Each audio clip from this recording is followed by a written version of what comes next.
Cole's revolver appeared in his grip as if summoned by will alone, the barrel leveling between the sheriff's eyes before the lawman's fingers touched leather. The distinctive click of a hammer being drawn back echoed in the sudden silence. "Here is how this happens," Cole said, his voice eerily calm. "You are going to step back.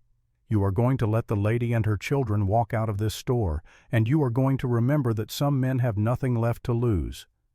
Garrett's face flushed red rage and humiliation warring for dominance. "You are a dead man." "I have been dead for 5 years," Cole replied. "This changes nothing." But that was not how it started. The old man sat on the porch of his ranch house, weathered hands resting on the armrests of a chair that had seen 40 summers.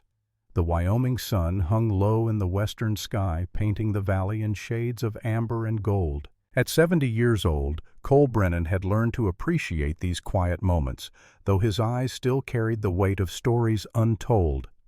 His grandson Jackson approached from the barn boots crunching on gravel. The boy was 14, all elbows, and curiosity carrying a photograph he had found in the attic. The frame was old, the image sepia-toned. A woman stood before a weathered barn, 3 children arranged around her like precious stones. "Grandpa," Jackson said, settling onto the porch steps, "I found this upstairs. Who are these people? You never talk about them." Cole took the photograph with careful hands, his calloused fingers tracing the edge of the frame. For a long moment, he said nothing. The evening breeze carried the scent of hay and distant rain. Somewhere in the valley, cattle lowed their evening song. "That," Cole said, finally his voice carrying the gravel of 7 decades, "is my second family, the one I found when I thought I had nothing left to live for." Jackson leaned forward, sensing something profound in the silence that followed. "I never told anyone this story," Cole continued, his gaze distant. "Not your father, not even your grandmother before she passed. But you are old enough now, old enough to understand what it means to lose everything and find the courage to love again." The old man settled deeper into his chair, his eyes taking on the faraway look of a man stepping back through the corridors of time. "It was the summer of 1885. I was 35 years old, and I was searching for a way to die." The words hung in the air like smoke. "Let me take you back to that summer, to Dry Valley, Wyoming territory, to the day everything changed." Cole's voice dropped lower, steadier, as the present fell away, and the past rose up to meet them. The dust hung thick in the air outside Morgan's General Store, a constant companion in the unforgiving heat of July, 1885. Cole Brennan tied his horse to the hitching post with practiced efficiency, his movements economical and precise. 5 years on the road had stripped away every unnecessary gesture, every wasted motion. He traveled light. He traveled alone. The sun beat down on Dry Valley's single street with merciless intensity. Buildings sagged under the weight of the heat, their paint peeling like dead skin. A few horses stood at various posts, heads low, tails swishing at flies that had grown fat and lazy in the summer warmth. The town felt abandoned, though Cole knew better. People were inside hiding from the furnace of midday. He had been tracking Marcus Dalton for 5 years. 5 years of following whispers and rumors from Colorado to Nebraska to hear the edge of nowhere. The man changed his name like other men changed shirts, but his methods remained constant. Intimidation, arson, land theft wrapped in the veneer of legality. Cole's hand rested on the butt of his revolver, a gesture so habitual he no longer noticed it. The gun was always there, a cold comfort, a promise unfulfilled. He had planned it 1,000 times in his mind. Walk up to Dalton, look him in the eye, watch recognition dawn, pull the trigger, feel the recoil, watch the man who murdered his family fall. Then what? Then nothing. That was the point. No more running, no more searching, just an end to the hollow ache that had replaced his heart. The bell above Morgan's door chimed as he pushed inside. Cool darkness enveloped him, a blessed relief from the oppressive heat. The smell of leather and tobacco mixed with something sweeter, sugar candy or dried fruit. Old Henry Morgan stood behind the counter, but his attention was not on merchandise or ledgers. 3 men occupied the narrow space between shelves and barrels. 2 wore deputy badges, their hands resting on gun belts with practiced ease. The third man stood in the center, taller than the others, with a face that wore cruelty like a second skin. Sheriff Garrett Hayes. Cole had heard the name in passing, always spoken with either fear or contempt. But it was not the men that caught Cole's attention. A woman stood pressed against the back wall, trapped between stacked barrels and a dry goods shelf. She was young, maybe 26, with dark hair pulled back in a simple braid. Her dress was faded calico patched at the elbows. Her face showed the kind of exhaustion that comes not from a single sleepless night, but from months of carrying weight too heavy for one person alone. Behind her, 3 children huddled close. A boy of about 12 stood slightly in front of the others, his jaw set in defiance that could not quite hide the fear in his eyes. A girl, perhaps 8, clutched a ragged doll to her chest, her face pale and silent. A small boy, no more than 4, cried softly, his tiny hands gripping his mother's skirt. "Mrs. Hartwell," Garrett was saying, his voice carrying the false politeness of a man who knows he holds all the cards. "Judge Dalton has been more than patient. The debt is past due. The land belongs to the county now." The woman Emily Hartwell lifted her chin despite the tremor in her voice. "I need 1 more month. The harvest is almost ready. I can pay then." Garrett's smile was a razor wrapped in silk. "There are no more months, Emily, no more extensions. The children will be transferred to the orphanage in Cheyenne. As for you—" His eyes traveled over her in a way that made Cole's jaw tighten. "You could stay. As my wife. I would be willing to overlook certain debts for the right kind of arrangement." The 12-year-old boy exploded forward. "My mother will never marry you." The sound of Garrett's hand meeting the boy's face cracked through the store like a gunshot. The child went down hard, blood blooming from his split lip. Emily cried out, dropping to her knees beside her son. The little girl stood frozen, silent tears streaming down her face. The youngest child screamed.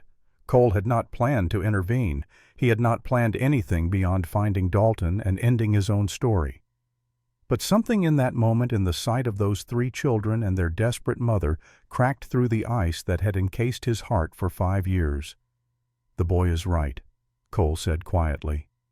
Every head in the store turned toward him. Garrett's hand dropped to his gun, but he hesitated when he saw Cole's stance, the way his coat hung open just enough to reveal the worn grip of a well-used Colt. "This is not your concern, stranger," Garrett said. "It is now." Cole took a step forward, his movement slow and deliberate. "Ma'am," he said, looking directly at Emily Hartwell, "do you want to leave with your children?" Emily's eyes, red-rimmed from crying, met his. In that moment, Cole saw something familiar: desperation, fear, but underneath a spark of defiance that had not quite been extinguished. She nodded, unable to speak. "Then you are leaving with me," Cole said. Garrett laughed, though there was no humor in it. "You just made the worst mistake of your life. I have made worse. Do you know who you are crossing? Judge Marcus Dalton owns this county. He owns the law. He owns everything." At the name Dalton, something flickered across Cole's face. Recognition. Confirmation. After 5 years of searching, the truth stood before him, wrapped in a different package than expected. But it was him. It had to be. The pattern matched. The methods matched. Even the hunger for land and water matched. "I know exactly who I am crossing," Cole said, his voice carrying a cold edge that made even Garrett pause. The sheriff's hand twitched toward his gun. Cole's hand moved faster. The revolver appeared in his grip as if summoned by will alone, the barrel leveling between Garrett's eyes before the lawman's fingers touched leather. The distinctive click of a hammer being drawn back echoed in the sudden silence. "Here is how this happens," Cole said, his voice eerily calm. "You are going to step back. You are going to let the lady and her children walk out of this store. And you are going to remember that some men have nothing left to lose." Garrett's face flushed red, rage and humiliation warring for dominance. But he was not stupid enough to draw on a man who already had him dead to rights. Slowly, very slowly, he raised his hands away from his gun. "You are a dead man," Garrett hissed. "I have been dead for 5 years," Cole replied. This changes nothing." He gestured with the gun toward the door. "Ma'am, walk." Emily gathered her children with shaking hands. The 12-year-old boy wiped blood from his mouth, his eyes fixed on Cole with a mixture of suspicion and hope. The little girl clutched her doll tighter. The youngest child hiccuped through his tears. They moved past Garrett and his deputies like shadows slipping through firelight. Henry Morgan stood behind his counter, knuckles white on the wood, shame written across his weathered face. He wanted to help. Cole could see that. But fear had driven deeper roots than courage in this town. Cole backed toward the door, his gun never wavering. Only when Emily and the children were safely outside did he holster his weapon and follow. The heat hit him like a physical blow. Emily was already untying her horse, a tired-looking bay mare that had seen better years. Her hands shook so badly she could barely manage the knot. "Ride," Cole said softly. "Do not look back." She swung into the saddle with desperate grace, pulling the 4-year-old up behind her. The 12-year-old mounted his own small horse, settling the 7-year-old girl in front of him. Cole untied his own mount, a sturdy roan that had carried him across 4 states. They rode hard out of Dry Valley dust rising behind them in a cloud that marked their passage like a signal fire. Cole kept glancing back, expecting pursuit, but the street remained empty. Garrett would not follow. Not yet. He would go to Dalton first. He would plan. He would gather men. That was fine. Cole wanted him to. Cole wanted Dalton to know he was here. They rode for an hour before Emily finally slowed her exhausted mare to a walk. The children were silent except for the occasional sniffle from the youngest. The landscape spread around them in endless waves of dry grass and distant buttes, the sky impossibly blue overhead. "Thank you," Emily said, her voice barely above a whisper. "I do not even know your name." "Cole Brennan." She looked at him, then really looked at him for the first time. He was tall, broad-shouldered, with the kind of face that had forgotten how to smile. Dust clung to his dark coat. His eyes were the color of winter storms, and they carried a weight she recognized. Grief, loss, the kind that never quite healed. "I am Emily Hartwell," she said. "These are my children, Thomas, Grace, and Samuel." The 12-year-old Thomas watched Cole with wary eyes. The 7-year-old Grace said nothing, her face still pale and blank. The 4-year-old Samuel had stopped crying but kept his small arms wrapped tight around his mother's waist. "You should keep riding," Emily said. "Leave this territory. Black Mesa Ranch, Judge Dalton's men, they will not forget this." "I am not leaving." "But they will kill you." Cole's expression did not change. "They are welcome to try." They rode in silence for a while longer, the sun climbing higher, the heat pressing down like a smothering blanket. Finally, as they crested a low rise, a homestead came into view. A small house, its paint peeling, stood beside a sagging barn. Fences tilted at odd angles. A windmill stood motionless despite the breeze. The place looked tired, beaten down by weather and circumstance. "This is my land," Emily said, and there was both pride and sorrow in her voice.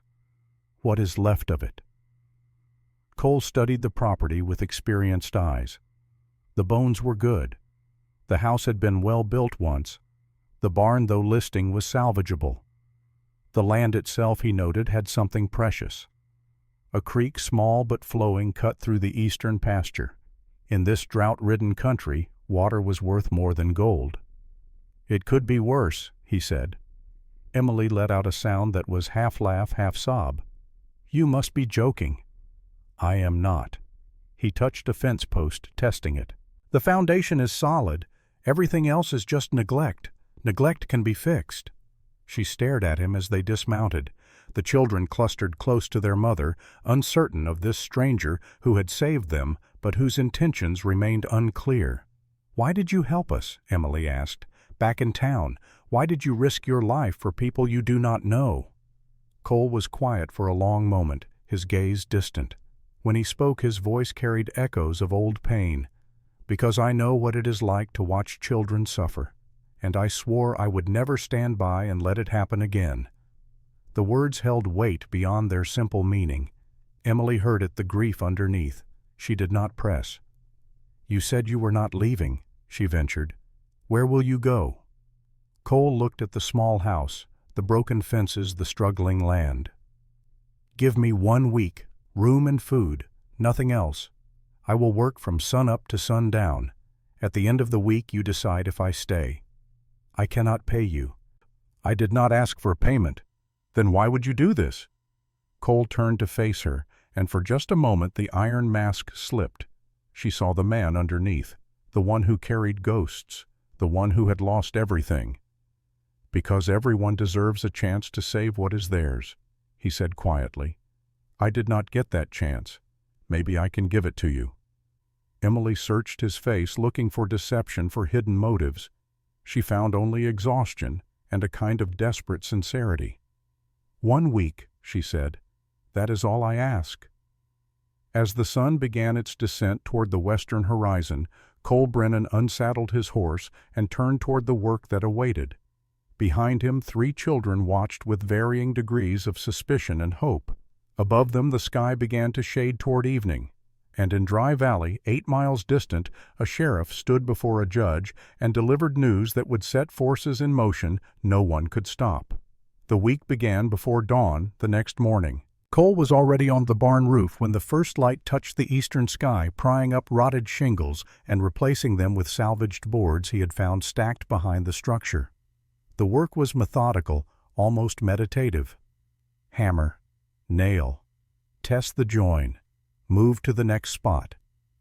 Emily emerged from the house as the sun cleared the horizon, shading her eyes to look up at the figure silhouetted against the brightening sky. She had half expected him to be gone. Men made promises in moments of crisis and broke them when the danger passed. But there he was, working as if he had been part of this ranch for years. Thomas stood beside his mother on the porch, his split lips scabbed over his eyes, narrowed with suspicion. He will leave, the boy said. As soon as it gets hard, they all leave. Emily put a hand on her son's shoulder, but said nothing. She wanted to believe otherwise, but 12 months of disappointment had taught her to guard her hope carefully. By midday, Cole had moved on to the fences. He worked with quiet efficiency, resetting posts, replacing rails, his shirt dark with sweat despite the early hour. Emily brought him water from the well. He drank it in long gulps, nodded his thanks, and returned to work. Samuel, the 4-year-old, proved impossible to contain. He followed Cole like a shadow, asking questions in an endless stream. What are you doing? Why are you fixing that? Do you have a little boy? What is your horse's name? Can I help? Cole answered with patience. Emily would not have expected from such a hard-looking man. Fixing the fence, so the cattle do not wander. I did have a daughter once. My horse is called Smoke. You can hand me that hammer if you are careful. Samuel beamed important with his task and stayed at Cole's side for the rest of the afternoon. Grace, the 8-year-old, maintained her distance. She sat on the porch steps clutching her ragged doll, watching Cole with eyes that seemed too old for her small face. She had not spoken in 3 months, not since the day she watched her father collapse in the field, his hand clutching his chest, his face going gray. Emily had explained it to the doctor, who had no answers beyond time and patience. Thomas maintained his vigil from various vantage points around the property, always watching, never helping. He carried his father's rifle, too big for his thin frame, and wore responsibility like ill-fitting armor. That evening, after the children were in bed, Emily brought coffee to the porch where Cole sat cleaning his revolver by lamplight. The metal gleamed in his hands, each movement precise and familiar. "You are expecting trouble," she said. "Always," he replied without looking up. "That is how you stay alive." She sat beside him uninvited but unafraid. Something about this stranger put her at ease despite the danger he represented. "You have survived a lot. More than I wanted to. Where did you come from before Dry Valley?" His hands stilled on the gun. For a moment she thought he would not answer. Then quietly, "Colorado." "That is a long way." "Yes. In town, when Garrett mentioned Judge Dalton, you reacted. You know him." Cole set down the revolver and looked at her directly. "I have been looking for him for 5 years. Different name, same man, same methods." Emily's breath caught. "What did he do to you?" The silence stretched between them, filled only by the chirping of crickets and the distant call of a night bird. When Cole finally spoke, his voice was flat, emotionless, as if he were recounting someone else's story. "I had a family once, a ranch in Red Creek, Colorado. My wife, Sarah. My daughter, Lily, 8 years old. We had good land, water rights. A man came wanting to buy. Called himself Marcus Thornton then. My father refused to sell. One night our barn caught fire, spread to the house. I was in town getting supplies. When I came back," he stopped, jaw working. Emily waited, her heart breaking for this man she barely knew. "They burned to death, both of them. The sheriff called it an accident, faulty lantern. But I found traces of lamp oil where it should not have been. Boot prints in the mud. And this." He reached into his pocket and pulled out a small object, a silver button tarnished with age with the initials MT engraved on its face. It was in the ashes, near where the fire started. "You have been hunting him ever since," Emily said softly. "I followed his trail through 4 states. He changes his name but not his pattern. Intimidate, burn, steal, always targeting widows, smallholders, anyone vulnerable. And now he is here, doing the same thing to me." "Yes." Emily looked at her hands, rough from work, scarred from 1,000 small injuries of farming life. "My husband Jonathan died 8 months ago. Fever, the doctor said. But it came on so suddenly. He was fine one day, sick, the next dead within the week. And Dalton, he just happened to appear a month later with papers claiming Jonathan owed money. Papers I never saw before." Cole's eyes sharpened. "You think Dalton killed him?"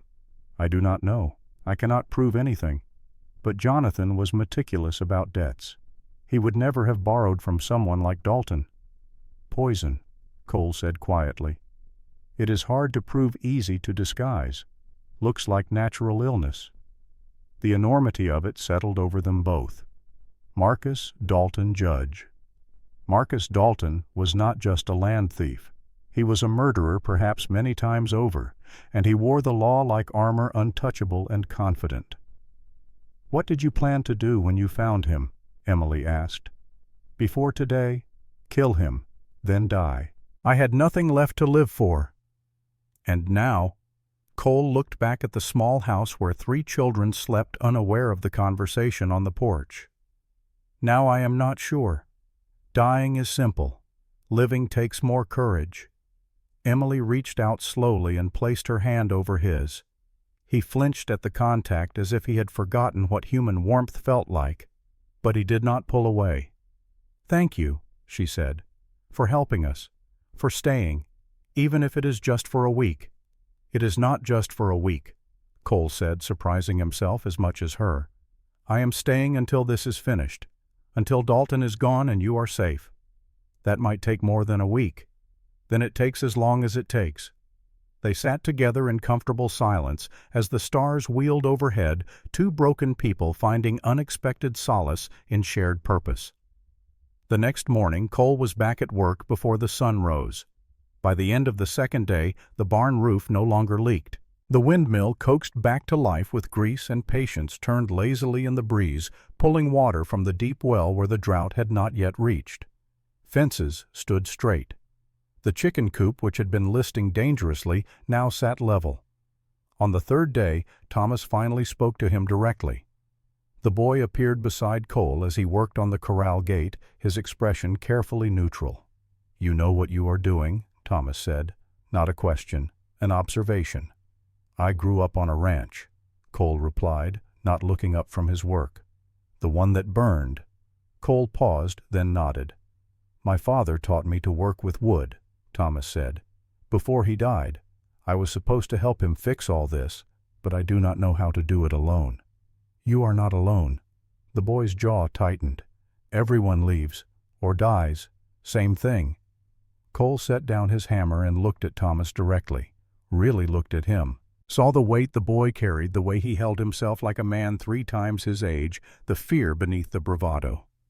"I am not leaving," Cole said, "and I am not planning to die. Not anymore." "You cannot promise that." "No, but I can promise to try. and to teach you what I know before anything happens to me." Thomas considered this. Then wordlessly he picked up a spare hammer and began helping with the gate. They worked side by side for the rest of the morning, Cole showing Thomas how to measure twice and cut once, how to test a join for strength, how to work with the grain of the wood instead of against it. The boy was a quick study, his hands already calloused from months of struggling to maintain the ranch alone. Grace remained silent, but she began to venture closer. On the fourth day she sat near where Cole was working her doll in her lap, watching his every movement with solemn eyes. He did not push her to speak, did not draw attention to her presence. He simply worked and she simply watched. Samuel, meanwhile, had decided Cole was the most fascinating person in the world. He chattered constantly, invented games involving hammers and nails, and declared that when he grew up he would be exactly like Uncle Cole. "Not Uncle," Emily corrected gently, "Mr. Brennan." But Samuel had already shortened it to just Cole, and Cole did not seem to mind.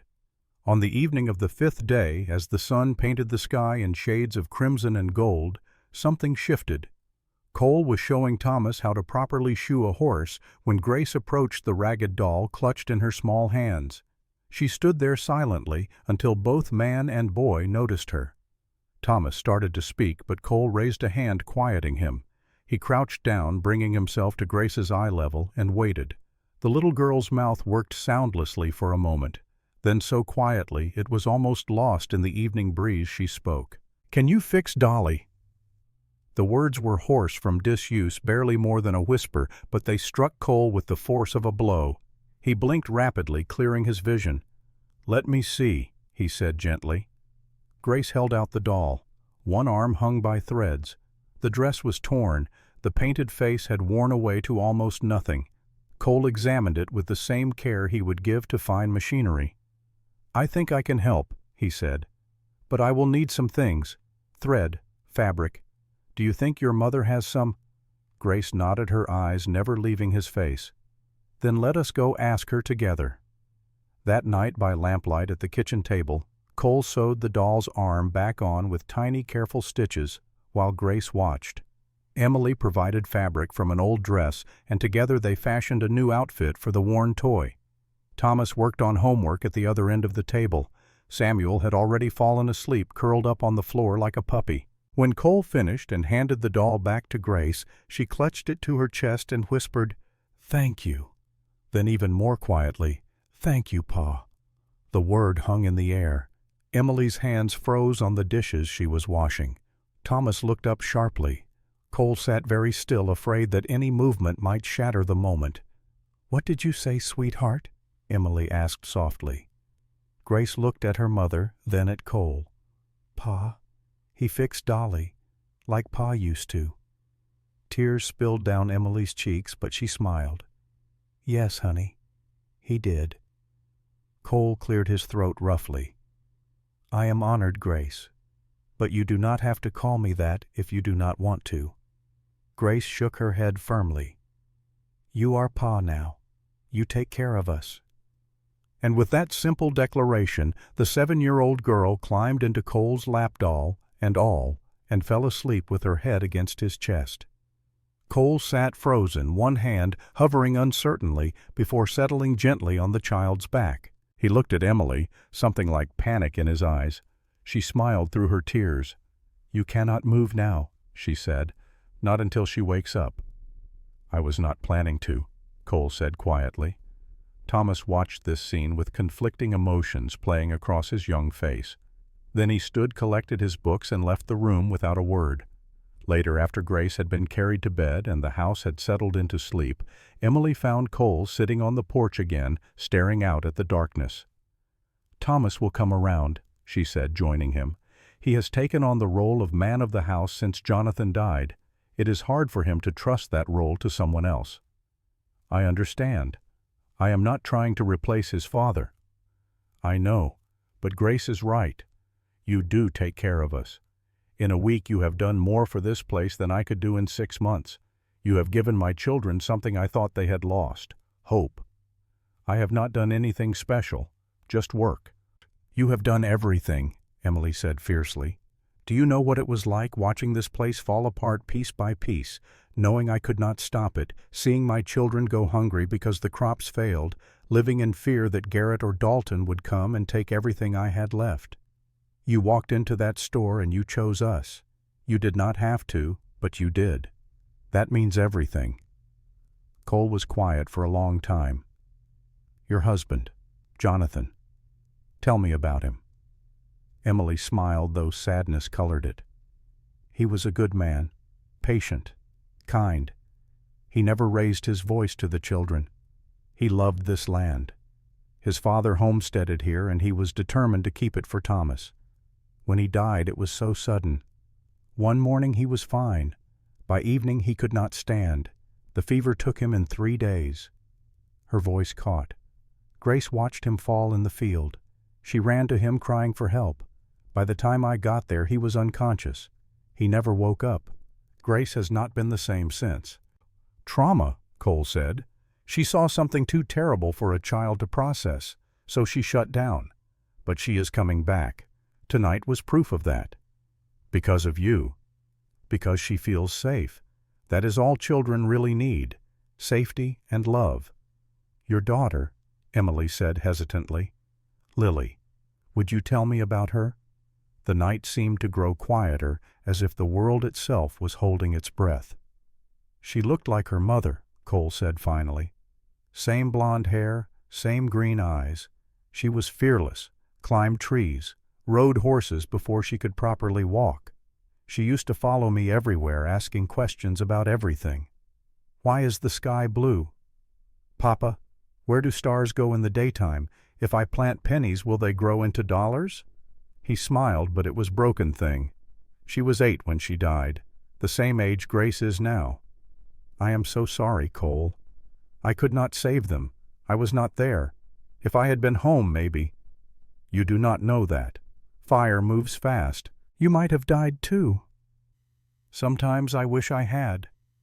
Emily took his hand again, and this time he turned his palm up to hold hers properly. "You have a chance now," she said, "to protect children again, to be the father you lost the chance to be. Grace already sees it, Samuel too. Even Thomas will see it in time. What if I fail again? What if Dalton comes and I cannot stop him? Then we fail together, but at least we do not fail alone." They sat together in the darkness, hands joined, 2 wounded souls finding strength in shared vulnerability. The 6th morning dawned clear and hot. Cole was teaching Thomas the proper way to maintain a rifle when horses appeared on the eastern ridge. 3 riders silhouetted against the morning sun. Even at a distance, Cole recognized the lead figure's posture. Garrett Hayes. "Get your mother and the children inside," Cole said quietly. Thomas did not argue. He had learned to recognize that tone. The boy ran to the house, and moments later the door closed, though Cole knew they would be watching from the windows. He stood in the middle of the yard, hands loose at his sides, as the 3 riders approached. Garrett and 2 deputies, both hard-looking men, with the casual cruelty of those who had never been held accountable for their actions. The sheriff reined in 10 feet away, his horse snorting and stamping. Garrett's face still bore the bruises of humiliation from their encounter at the store. His smile did not reach his eyes. "Brennan," he said, "I thought you might have run by now." "I am not much for running," Cole replied. "Noticed you have made yourself comfortable. Playing house with the widow. Real touching." Garrett's gaze swept the property. "You have been busy. Fixed up the place nice. Be a shame if something happened to it." "Is there a point to this visit, Sheriff? Or are you just out enjoying the morning air?" Garrett's smile hardened. "A warning. Judge Dalton is not a patient man. Mrs. Hartwell has 7 days left to settle her debt or vacate the property. After that, anyone remaining on this land will be considered a trespasser, subject to immediate arrest or removal by force." "What debt?" Cole asked. "From what I understand, her husband's accounts were all settled before he died. Judge Dalton has the paperwork, signed and witnessed, $2,500 due in full by the end of the month. Convenient that this paperwork only appeared after Jonathan Hartwell was dead and could not dispute it." Garrett shrugged. The law is the law. The judge says she owes money, she owes money. Nothing personal, just business. Everything is personal, Cole said quietly, especially theft dressed up as law. One of the deputies snickered. Garrett raised a hand, silencing him. You are making this harder than it needs to be, Garrett said. Walk away. Today, I will convince the judge to give Mrs. Hartwell a fair price for the land. She can take her children and start over somewhere else. Everyone wins. Except Emily, who loses her home, and her husband's legacy, and everything she has worked for. She gets to keep her life. In this country, that is worth something. Is that a threat, Sheriff? Just a statement of fact. Bad things happen out here. Fires, accidents. A widow alone with 3 children. Tragic, really. Garrett leaned forward in his saddle. But you are different. I did some asking around. Cole Brennan. Wife and daughter died in a fire in Colorado 5 years back. Man matching your description has been drifting ever since. Town to town, always moving. Running from something maybe? Or looking for something? Cole's expression did not change, but something cold settled in his eyes. Found something interesting, Garrett continued. Marcus Thornton used to operate in Colorado, had some trouble there, fire-related trouble. Left the state around the same time a certain Cole Brennan's family died. Now I am not saying there is a connection, but it is curious, is it not? Man loses his family in a fire. Another man leaves Colorado in a hurry, and now 5 years later they both end up in the same small Wyoming town. You made your point, Cole said. Have I? Garrett smiled. Because here is my point. Judge Dalton knows who you are. He knows why you are here, and he wants you to know that he does not scare easily. In fact, he would like to meet you, properly, tomorrow at noon, at the ranch. He has some things he would like to discuss. I will consider it. You will be there, Garrett said flatly, or we will come here, with warrants, for harboring a fugitive, for trespassing, for whatever we need to write down to make it legal, and we will take those children to the orphanage while you watch. So you will be there, Brennan, noon tomorrow. Do not make us come looking for you. With that, Garrett wheeled his horse and led his deputies away at a canter, leaving a cloud of dust in their wake. Cole stood in the yard long after they disappeared from view. When he finally turned back to the house, he found Emily and the 3 children on the porch, their faces tight with fear. What did he say? Emily asked. Dalton knows I am here. He wants to meet. It is a trap. Of course it is a trap. Then you cannot go. Cole looked at her, then at the children. Thomas stood rigid with tension. Grace clutched her newly repaired doll. Samuel hid half behind his mother's skirt. If I do not go, they will come here, and they will have the law on their side, twisted as it is. At least if I go to Dalton, we meet on terms I know. They will kill you. Maybe, but I do not think so, not right away. Dalton wants something first. Information, leverage. He wants to know what I know and who I have told. He wants to see if I can be bought or scared off. Only after that will he decide to kill me. That is not reassuring. Cole managed a grim smile. It gives me time. Time to see his operation, his people, his weaknesses. I have spent 5 years learning how this man thinks. Tomorrow I see if I was right. That evening, after the children were in bed, Cole went through his saddlebags and extracted items he had not touched in weeks. A leather journal, its pages filled with careful notes and maps. Newspaper clippings about fires and mysterious deaths across Colorado, Nebraska, and Montana. A list of names, some crossed out, some circled. Emily watched from the doorway. You have been hunting him for a long time. 5 years, 4 states, 16 suspicious fires, 23 deaths or disappearances. Always the same pattern. Small holders, water rights, mineral claims, anything valuable. And always Marcus Dalton or one of his aliases shows up shortly after to buy the property for pennies. How has no one stopped him? He is careful, changes locations before anyone can build a case, bribes local officials. By the time federal marshals arrive, he is gone, and they have no witnesses willing to testify. Cole looked up at her. But I have witnesses now. I have you. I have the pattern of his behavior. And tomorrow, I will have confirmation that Marcus Dalton and Marcus Thornton are the same man. What will you do with that information?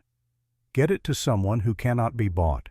A federal judge, a U.S. Marshal, someone outside Dalton's sphere of influence.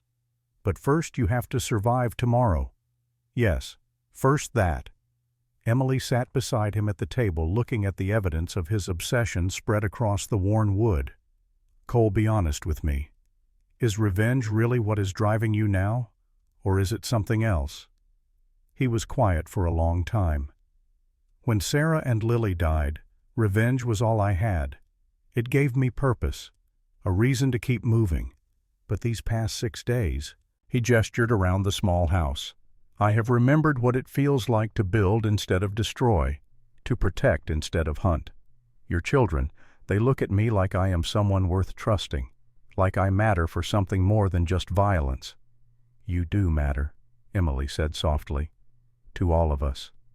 That is what scares me, because if I go tomorrow and do not come back, I will have failed them, failed you, again.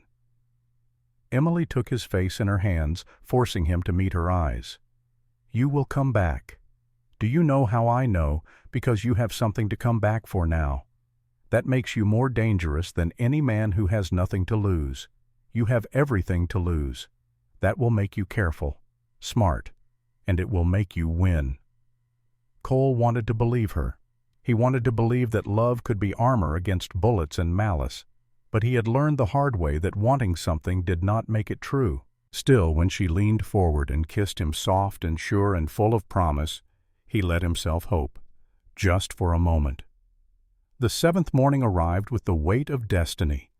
Cole rose before dawn, checked his weapons, and dressed with care. He had thought this through from every angle. Going to Dalton's ranch was almost certainly a mistake tactically, but not going would endanger Emily and the children immediately. There was a third option, of course. He could run, take the family and disappear, but running only delayed the inevitable. Men like Dalton did not stop. They had to be stopped. Emily was already awake when he came into the kitchen. She had made coffee and eggs, though neither of them had much appetite. They ate in silence, the weight of unspoken fears hanging between them. No matter what happens, Cole said, you keep the children safe, lock the doors. If anyone comes that is not me, you take them and run. Straight to Sarah Whitman's place. She will help you. You are coming back, Emily said fiercely. Do not talk like you are not. He reached across the table and took her hand. I intend to, but I am also a practical man. Promise me. I promise. Thomas appeared in the doorway, fully dressed despite the early hour. I am coming with you. No. You need someone watching your back. I need you here protecting your mother and sisters. That is the more important job. I am not a child. No, Cole agreed. You are the man of this house. Act like it. Stay. Guard your family. Let me handle Dalton. Thomas's jaw worked with frustration, but finally he nodded. If you do not come back by sunset, I am coming after you. Fair enough. Cole rode out as the sun crested the eastern hills, painting the land in shades of gold and amber. Behind him, the small ranch house stood against the brightening sky, and on its porch, a woman and 3 children watched him go. The ride to the Black Mesa Ranch took 2 hours. It was a sprawling operation, easily 10 times the size of Emily's homestead. Fences stretched for miles. Cattle by the hundreds dotted the grasslands. The main house was a 2-story structure of stone and timber that spoke of wealth and permanence. As Cole approached, he counted at least a dozen armed men positioned around the property. Not subtle, a show of force. Dalton wanted him to know he was outnumbered. A man stood on the wide porch of the main house waiting. He was perhaps 55, with silver hair combed back from a high forehead. His suit was expensive, his posture that of a man accustomed to power. This was no rough rancher.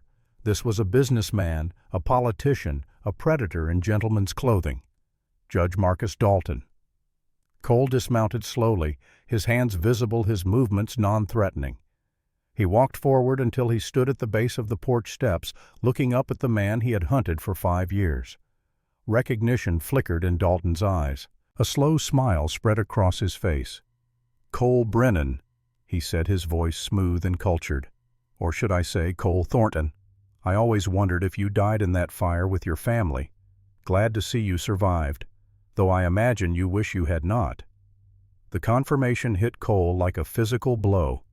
After 5 years of suspicion of following threads and rumors, here was the truth spoken casually, almost proudly. "Marcus Thornton." Cole said, his voice steady despite the rage building in his chest.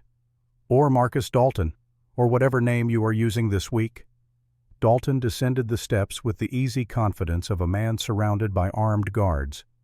"Names are just tools, Mr. Brennan. I use whatever serves my purpose. You of all people should understand that. You have been using your real name all this time. Very bold, very foolish." "I am not hiding." "No, you are hunting. How delightfully predictable. Let me guess. You have spent 5 years tracking me, collecting evidence, building a case, and now you are here for some kind of dramatic confrontation. Am I close?" "Close enough." Dalton laughed, a rich sound devoid of humor. "And what did you think would happen? You would kill me, bring me to justice, expose my crimes." He shook his head. "I am a territorial judge, Mr. Brennan. I am the law here. I can have you arrested, tried, and hanged for trespassing before sunset. Your evidence, wherever you have hidden it, becomes irrelevant the moment you are dead." "Then why have this conversation? Why not just kill me now?" "Because I am curious. You saved the Hartwell woman and her children. You have been working on her property like some kind of hired hand. This does not fit the profile of a man consumed by vengeance, so I ask myself what changed. What made the broken widower start caring about the living again?" Cole said nothing. Dalton circled him like a predator studying prey. "I think I know. You saw something of yourself in her, in those children. A chance at redemption, perhaps. A way to save a family since you could not save your own. How touching. How utterly doomed." "I am not leaving." "I know. That is what makes this interesting. You see, Mr. Brennan, I have a problem. The Hartwell property has water, the only reliable source for 20 miles in any direction. I need that water for my operation. Mrs. Hartwell, stubborn woman that she is, refuses to sell. And now she has you, a complication." "More than a complication. Perhaps. Or perhaps you are an opportunity. You want revenge. I want land. Maybe we can help each other." Cole's expression hardened. "You think I would work with you?" "I think you are a practical man. I think you understand that I am going to get that land one way or another. The only question is how much blood gets spilled in the process. Work with me. Help convince Mrs. Hartwell to sell at a fair price. Walk away with enough money to start over somewhere else. And in return, I disappear. Change my name again. Leave the territory. You never see me again. And I just forget you murdered my family. I offer you something better than revenge, Mr. Brennan. I offer you a future, a chance to save these people you suddenly care so much about. Is your pride really worth their lives?" The offer hung in the air between them. Cole could see the calculation behind it. Dalton would never keep his word. The moment Cole became useful, he would use him. The moment he became inconvenient, he would dispose of him. This was a test, a way to measure Cole's commitment, to find his breaking point. "I have a counteroffer," Cole said quietly. "You leave this territory, today. Sign over the fake debt on Emily Hartwell's property. Disappear, and I will not kill you." Dalton's smile never wavered. "You disappoint me, Mr. Brennan. I thought you were smarter than this." "Very well. Let me make my position clear. You have 7 days. At the end of those 7 days, if the Hartwell property is not legally transferred to me, I will use every legal means at my disposal to take it. Sheriff Hayes will arrest you on whatever charges I care to fabricate. The children will be remanded to state custody, and Mrs. Hartwell will either accept my extremely generous offer of marriage or face charges as an unfit mother. You cannot do that. I am a judge. I can do whatever I want. Who will stop me? You with what suspicions about a fire 5 years ago in another state? Good luck proving that." Cole's hand twitched toward his gun. Every guard on the property tensed. Dalton noticed but did not flinch. "Go ahead," Dalton said softly. "Draw. See what happens. You might kill me. Probably will from what I hear about your skill. But my men will cut you down before you take a second breath. And then with no one to protect them, what happens to Emily and her children? Use your imagination." The silence stretched. Cole's hand slowly moved away from his weapon. 7 days, Dalton repeated. Enjoy them. They are all you have left. Cole turned and walked back to his horse, every muscle tight with suppressed violence. As he mounted, Dalton called out one more time. "Mr. Brennan, if you truly care about those children, you will do the smart thing. Leave. Tonight. Do not make them pay for your pride." Cole did not respond. He kicked his horse into a trot and rode away from the Black Mesa Ranch, feeling the eyes of a dozen gunmen on his back until he crested the first ridge and dropped out of sight. When he arrived back at the Hartwell Ranch, the sun was high and hot. Emily ran from the house, relief flooding her face. The children spilled out behind her. Even Thomas showed open concern. "What happened?" Emily asked. "Are you hurt?" "No, but we have a problem." He told them everything. The meeting, the ultimatum, the 7-day deadline. When he finished, the small family stood in stunned silence. "So we run," Thomas said. "Pack tonight. Leave before dawn." "Run where?" Emily asked. "Dalton has connections across 3 territories. He would find us, and running means admitting defeat, losing Jonathan's legacy, our home." "Better alive and homeless than dead," Thomas shot back. "Not better," Grace said suddenly. Everyone turned to look at the 8-year-old. Her voice was small, but certain. "Pa promised to keep us safe. Pa does not break promises." Cole crouched down to her level. "I will keep you safe, Grace. I promise. But that might mean making hard choices." "Then we fight," Samuel declared, his 4-year-old voice full of borrowed courage. "Like the Cowboys." Emily looked at Cole, searching his face. "What do you think we should do?" Cole stood looking at the land around them, the ranch Jonathan Hartwell had poured his life into, the home Emily was desperately trying to preserve for her children, and he thought about his own family, the home he could not save, the promise he had failed to keep. "We make him prove it," Cole said. "Every claim, every document. We demand legal verification. We contact the territorial governor. We get our own lawyer if we can afford one. We make this so public, so complicated that even Dalton has to slow down." "That will buy us time," Emily said. "But time to do what?" "Time to find help. Real help. Federal marshals, territorial judges who are not in Dalton's pocket. Someone with the authority to investigate him properly." Cole looked at each of them in turn. "But I will not lie to you. This is dangerous. Dalton has killed before. He will kill again. If you want to run, I will help you. I will take you anywhere you want to go." "I am not running," Emily said firmly. "This is my home, my children's inheritance. I will not give it up without a fight." "Then we fight," Cole agreed. "Together." Thomas stepped forward, extending his hand. "You are not doing this alone. I am with you." Cole shook the boy's hand solemnly. "Partners. Partners." Grace wrapped her arms around Cole's leg. Samuel copied her. Emily stood behind them, her hand on Cole's shoulder, and for just a moment they looked like what they were becoming, a family.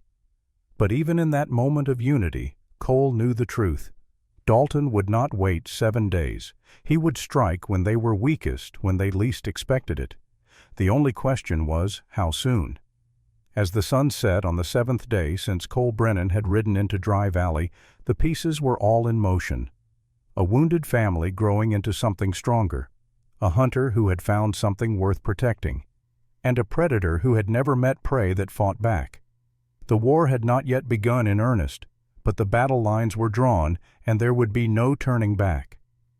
The attack came on the 3rd night. Cole had expected it sooner. Dalton was not a patient man, despite his careful planning and legal maneuvering. The 7-day deadline was a formality, a way to appear reasonable to anyone who might question his actions later. But men like Dalton did not wait when they could act. Cole had prepared as best he could.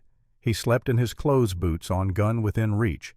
He had positioned himself in the barn loft where he could see the approach from 3 directions. Thomas took shifts, watching from the house. Even Emily kept a loaded rifle by the door.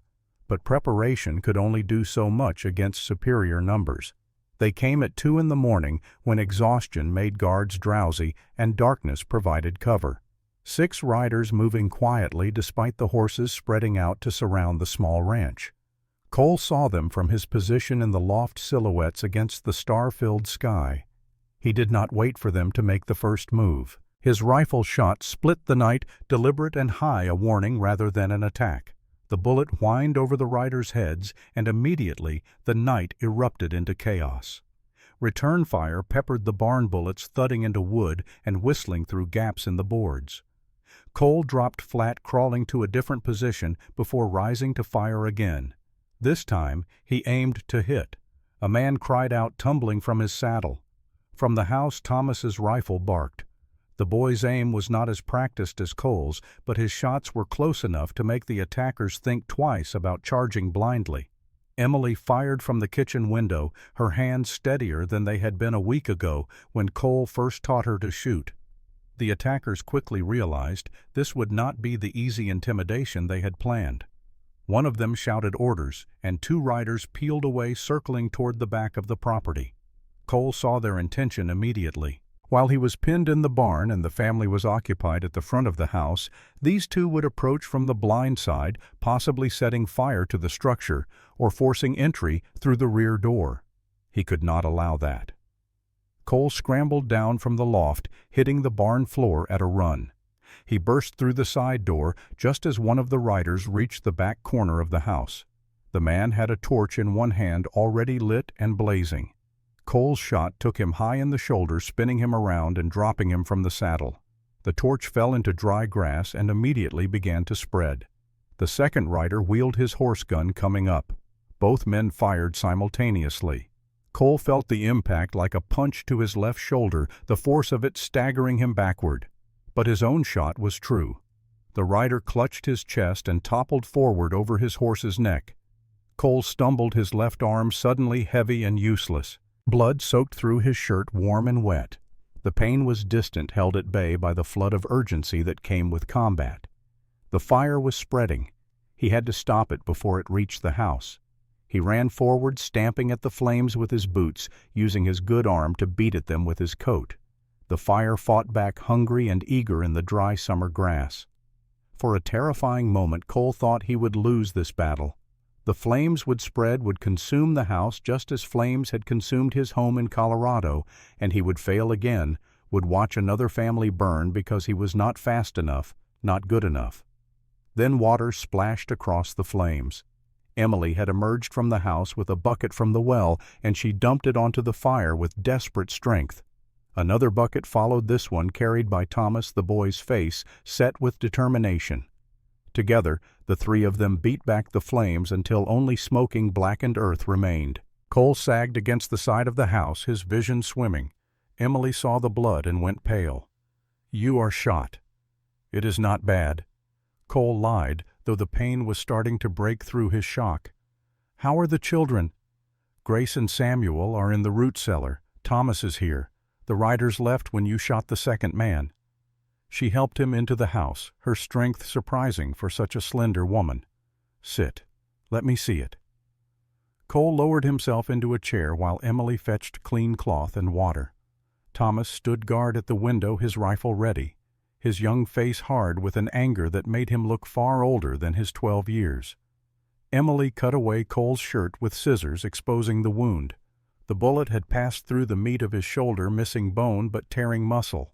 It bled freely, though not with the arterial spray that would indicate a mortal injury. "You need a doctor," Emily said. "No doctor. Dalton probably has the only one in town on his payroll. Patch it as best you can." Her hands were remarkably steady as she cleaned the wound with whiskey that made Cole hiss through his teeth. She packed it with clean cloth and bound it tightly. The pain settled into a throbbing ache that promised to get worse before it got better. 3 men dead, Emily said quietly as she worked. 3 more wounded and fled. Dalton will not stop now. No, this was just a test, to see how we would react, to gauge our defenses. Cole looked at Thomas.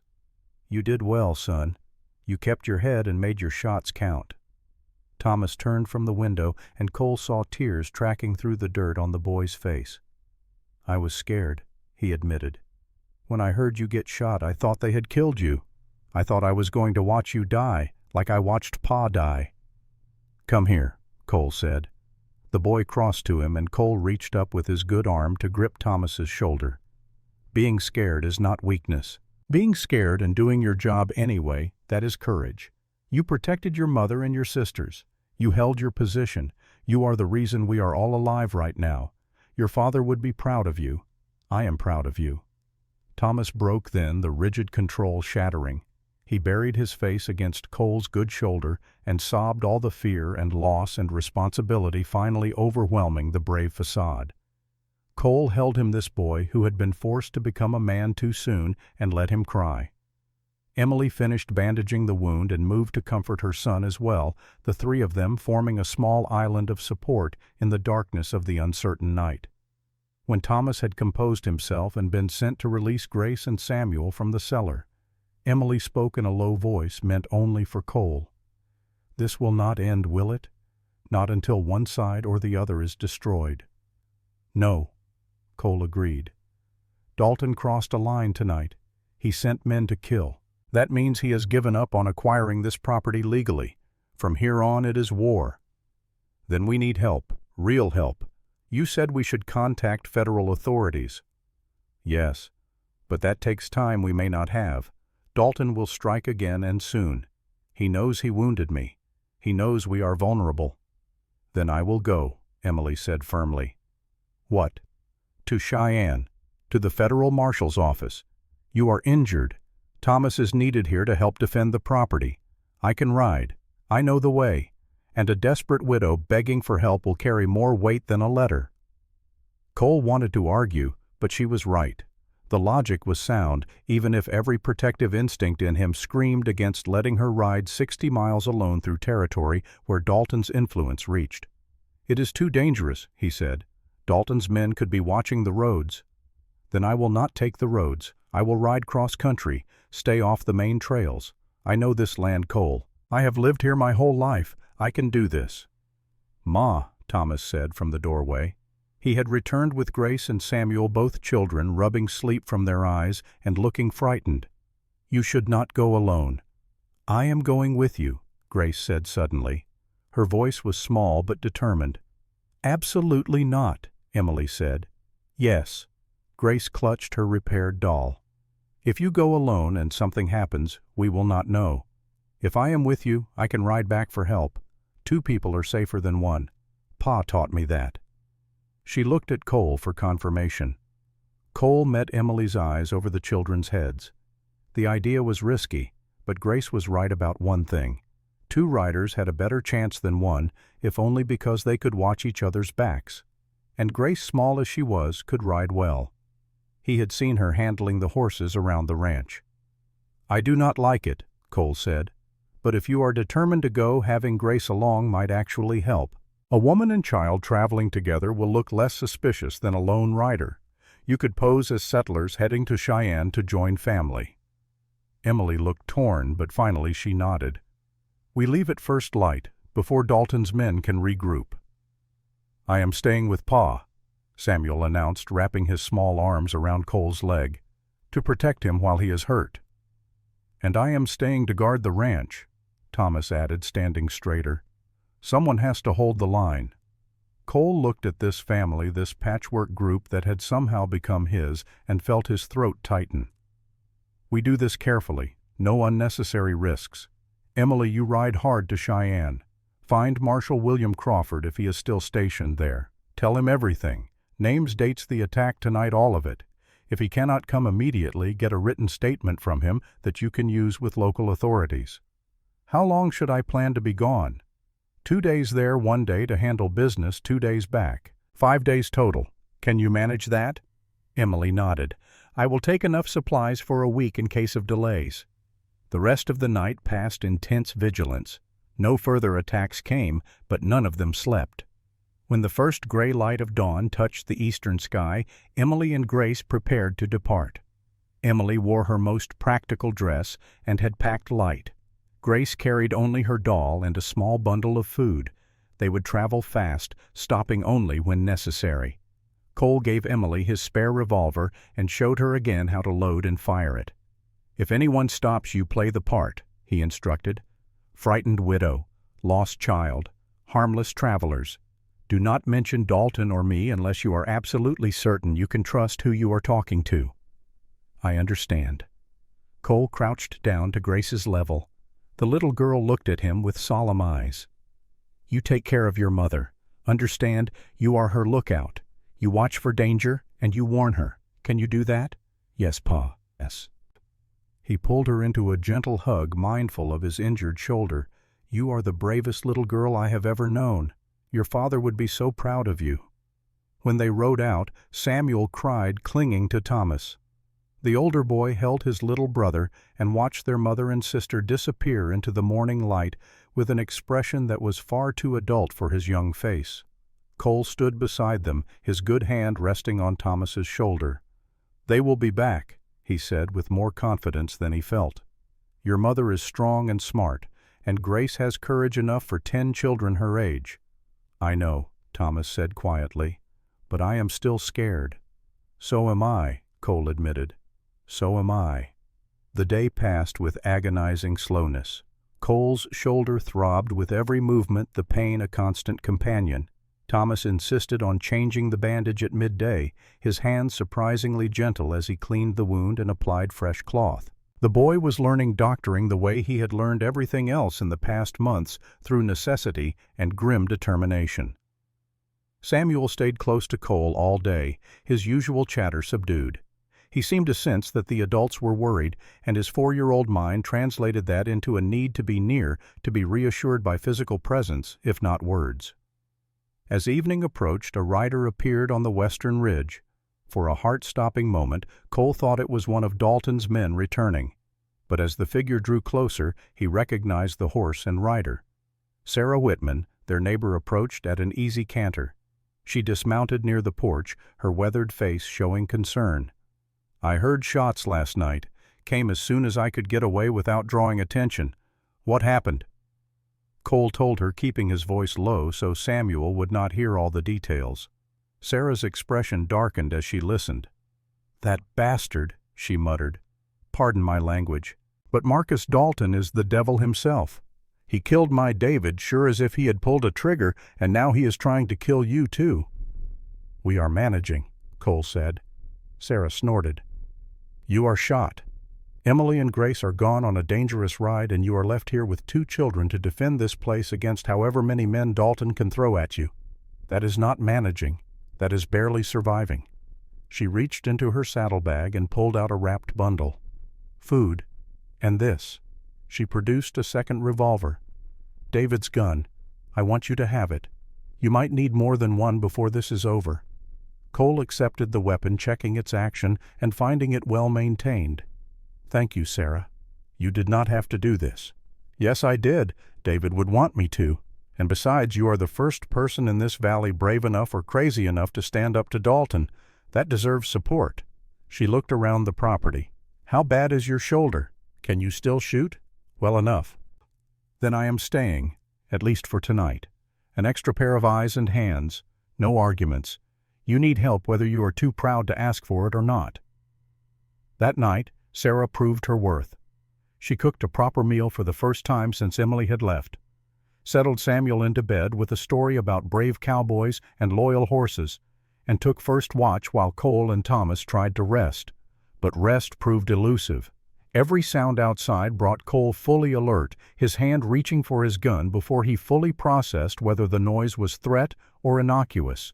His shoulder ached constantly, and fever had begun to set in as his body fought the wound's infection. Sarah noticed his condition in the morning and forced him to stay inside while she and Thomas handled the morning chores.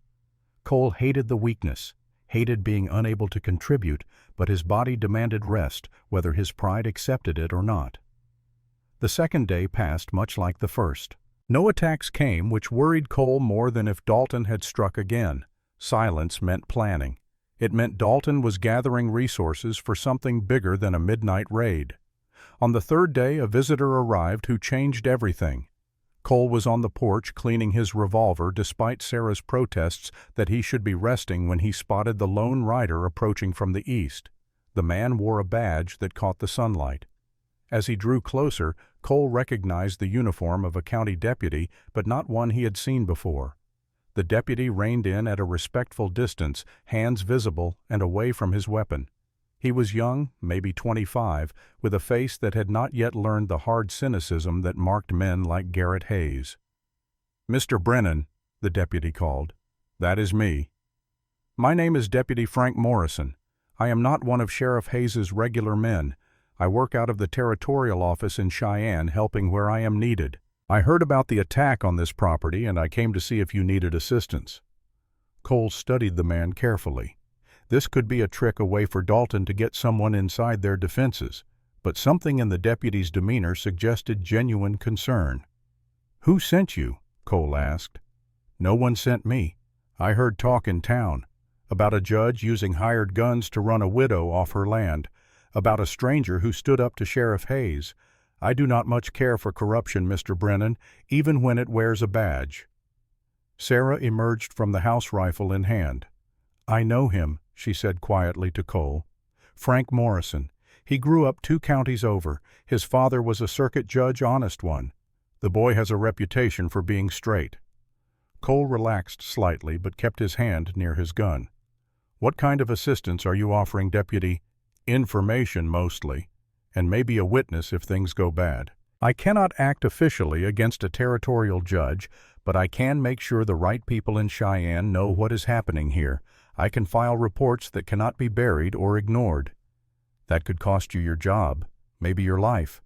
Morrison shrugged. "My father taught me that a badge means something, that it is a promise to protect people, not a license to hurt them. If I cannot honor that, then I do not deserve to wear it." Cole made a decision. "Come on up, carefully. Keep your hands where I can see them." The deputy dismounted and approached the porch slowly. Up close, Cole could see the honesty in his eyes, the nervous energy of a young man trying to do the right thing in a situation that offered no easy answers. They talked for an hour. Cole told Morrison everything. The attack in Colorado 5 years ago, the trail of deaths and fires that led to Dalton, the threats against Emily and her children, the midnight raid 3 nights earlier. Morrison took notes in a small leather-bound book, his expression growing grimmer with each detail. "This is worse than I thought," he said when Cole finished. "Dalton has been operating openly because he controls the local law. But if I can get this to the Territorial Attorney General, if I can show a pattern of behavior across state lines, there might be grounds for federal intervention." "How long would that take?" Cole asked. "Weeks, maybe months. You do not have that kind of time, do you?" "No, Dalton wants this land now. He will not wait for legal processes to play out." Morrison was quiet for a moment, thinking. Then he said, "There is one other option. Faster but risky. There is a U.S. Marshal stationed in Cheyenne, William Crawford. He is old school, honest, tough. If I bring him evidence of federal crimes, interstate flight to avoid prosecution, conspiracy to commit murder, he might ride out here himself." "Mrs. Hartwell went to find him 2 days ago," Cole said. Morrison's eyebrows rose. "Then we might have help coming sooner than Dalton expects. But he will know she left. His men watch the roads, which means he knows you are vulnerable here." "Let him come," Cole said quietly. "I am tired of waiting." Morrison stood to leave. "I will ride hard to Cheyenne. If Mrs. Hartwell has not reached the marshal yet, I will. Between the 2 of us, we will make sure Crawford understands the situation. But Mr. Brennan, you need to understand something. Even if Crawford comes, even if we can prove Dalton's crimes, the man has resources, money, connections. Bringing him down will not be easy or quick." "I have waited 5 years," Cole said. "I can wait a few more days if it means doing this right." After Morrison left, Sarah turned to Cole with a worried expression. "You trust him?" I trust that he believes he is doing the right thing. Whether he can actually help us or not, that remains to be seen." Cole looked toward the east where somewhere on the trail to Cheyenne, Emily and Grace were riding into unknown dangers. "Right now, all we can do is hold this ground and pray they make it through." The fourth day brought no news and no attacks. The silence was oppressive, broken only by the routine sounds of ranch work. Thomas had taken over most of the physical labor, his thin frame growing stronger from the constant demands. Samuel helped where he could, fetching tools and carrying buckets, his presence a small bright spot in the gathering darkness. Cole's shoulder improved slowly. The fever broke on the third night, and by the fourth day he could move the arm without blinding pain, though it remained weak and stiff. Sarah changed his bandages twice daily, her experienced hands gentle but thorough. On the fifth day, disaster struck. It began with smoke on the horizon, not from the direction of Dry Valley, but from the east, the direction Emily and Grace would be returning from. Thomas saw it first and called out. Cole and Sarah rushed to look. A thin column of black smoke rose against the clear sky, perhaps 3 miles distant. "Could be anything," Sarah said, but her voice lacked conviction. "A campfire. Someone burning brush." Cole said nothing. He was already moving toward the barn to saddle his horse. "You cannot ride," Sarah protested. "Your shoulder." "If that is Emily and Grace, they need help. I am going." Thomas was already saddling his own horse. "I am coming with you." "No, you stay here with Samuel. If this is a trick, if Dalton is using that smoke to draw us out, someone needs to protect your brother." "But—" "No arguments. Stay. Guard. That is an order." Cole rode east at the fastest pace his wounded shoulder would allow. The smoke grew thicker as he approached, and soon he could smell it. Not wood smoke. Something more acrid. Chemical. He crested a low rise and saw the source. A wagon overturned and burning. 2 bodies lay nearby, neither moving.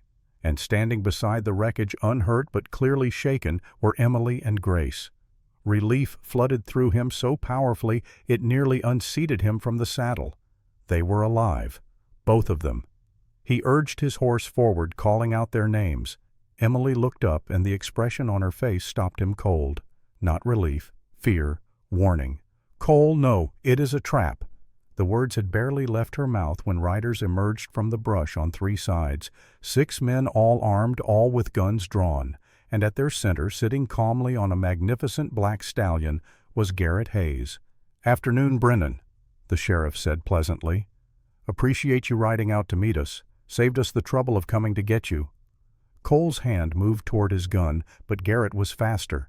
His revolver appeared and fired in one smooth motion.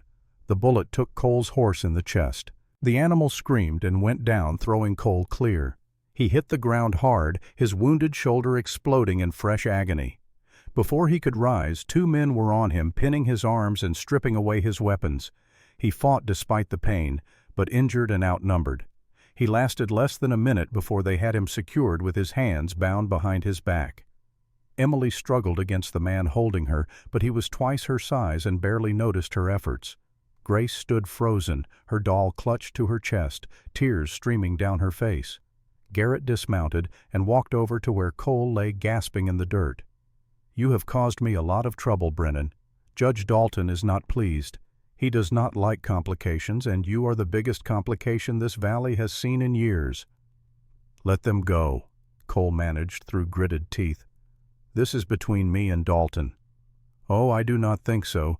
You see, Mrs. Hartwell here made it all the way to Cheyenne. Unfortunately for her, the marshal was not in his office when she arrived.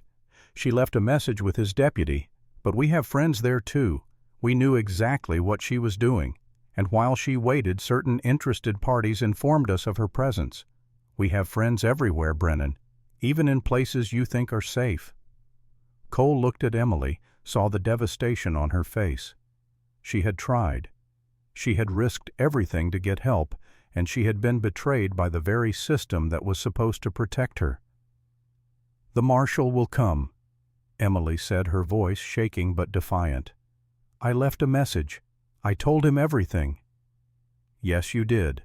And in a week or so he might actually make it down here to investigate." But by then, this will all be resolved. Legally. Properly. Just another sad case of a widow who could not hold on to her land. Garrett smiled. Judge Dalton is very good at making things legal. He gestured to his men. Bring them, all three. The judge wants to handle this personally.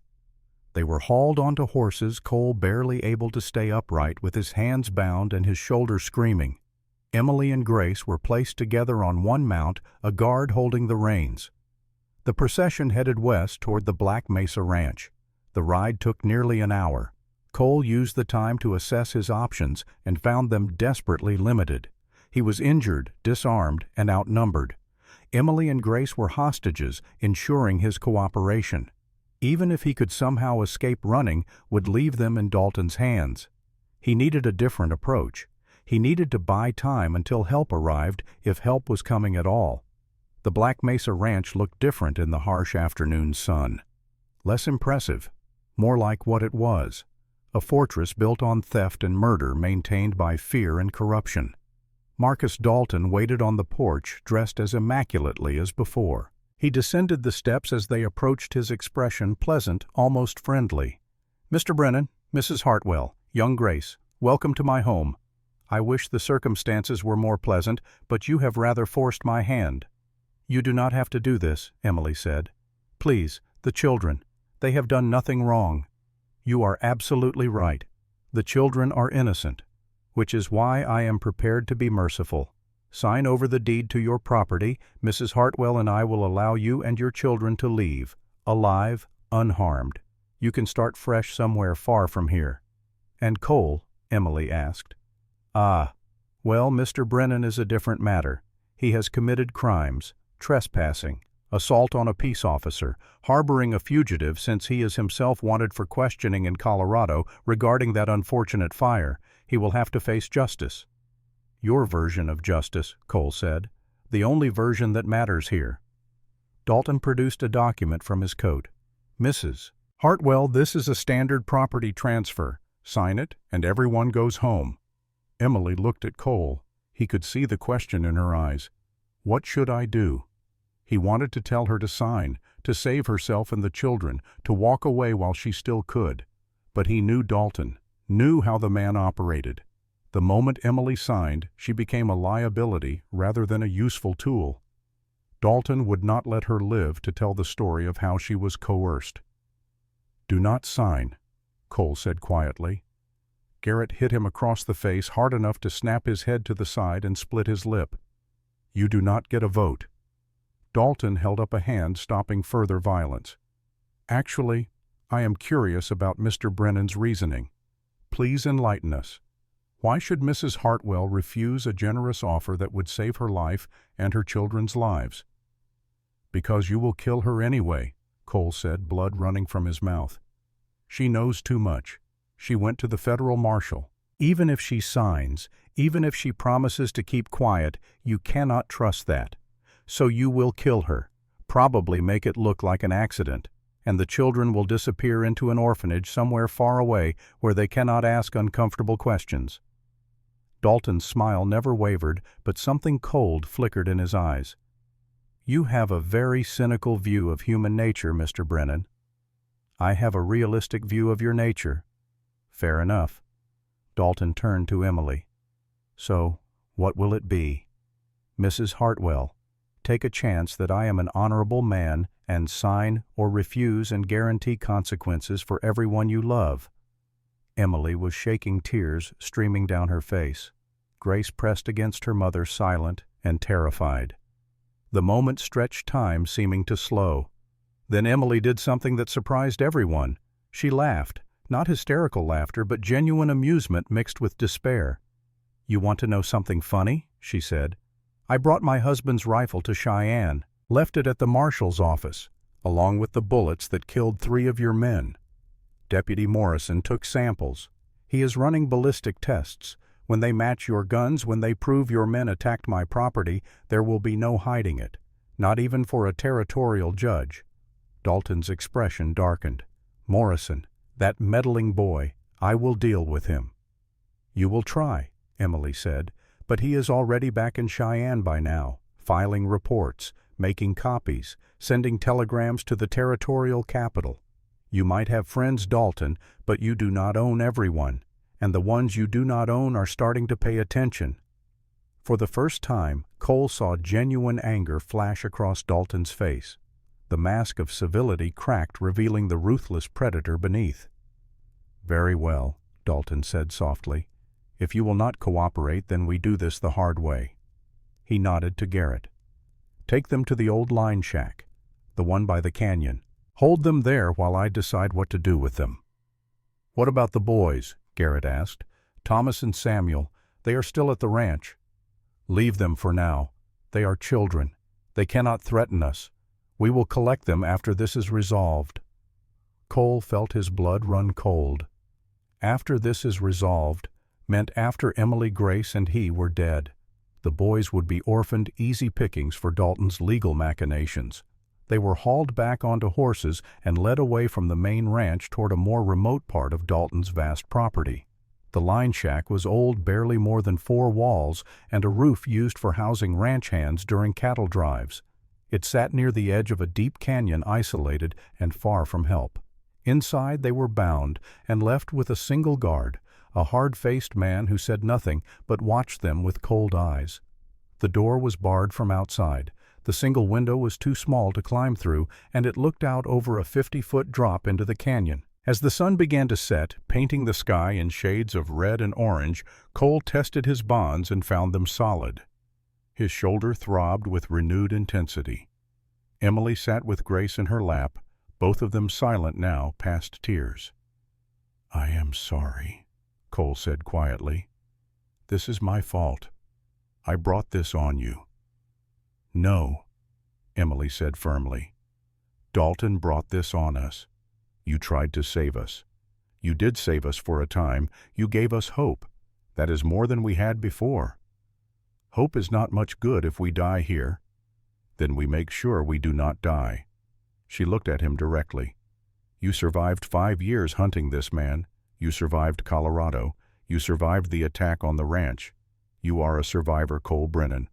So survive this. Find a way. I believe in you." Her faith felt like a weight and a gift at the same time. Cole turned his attention to the room, looking for anything they could use. The guard had taken all weapons, but they had missed the small knife Emily kept in her boot for cutting rope and doing fine work.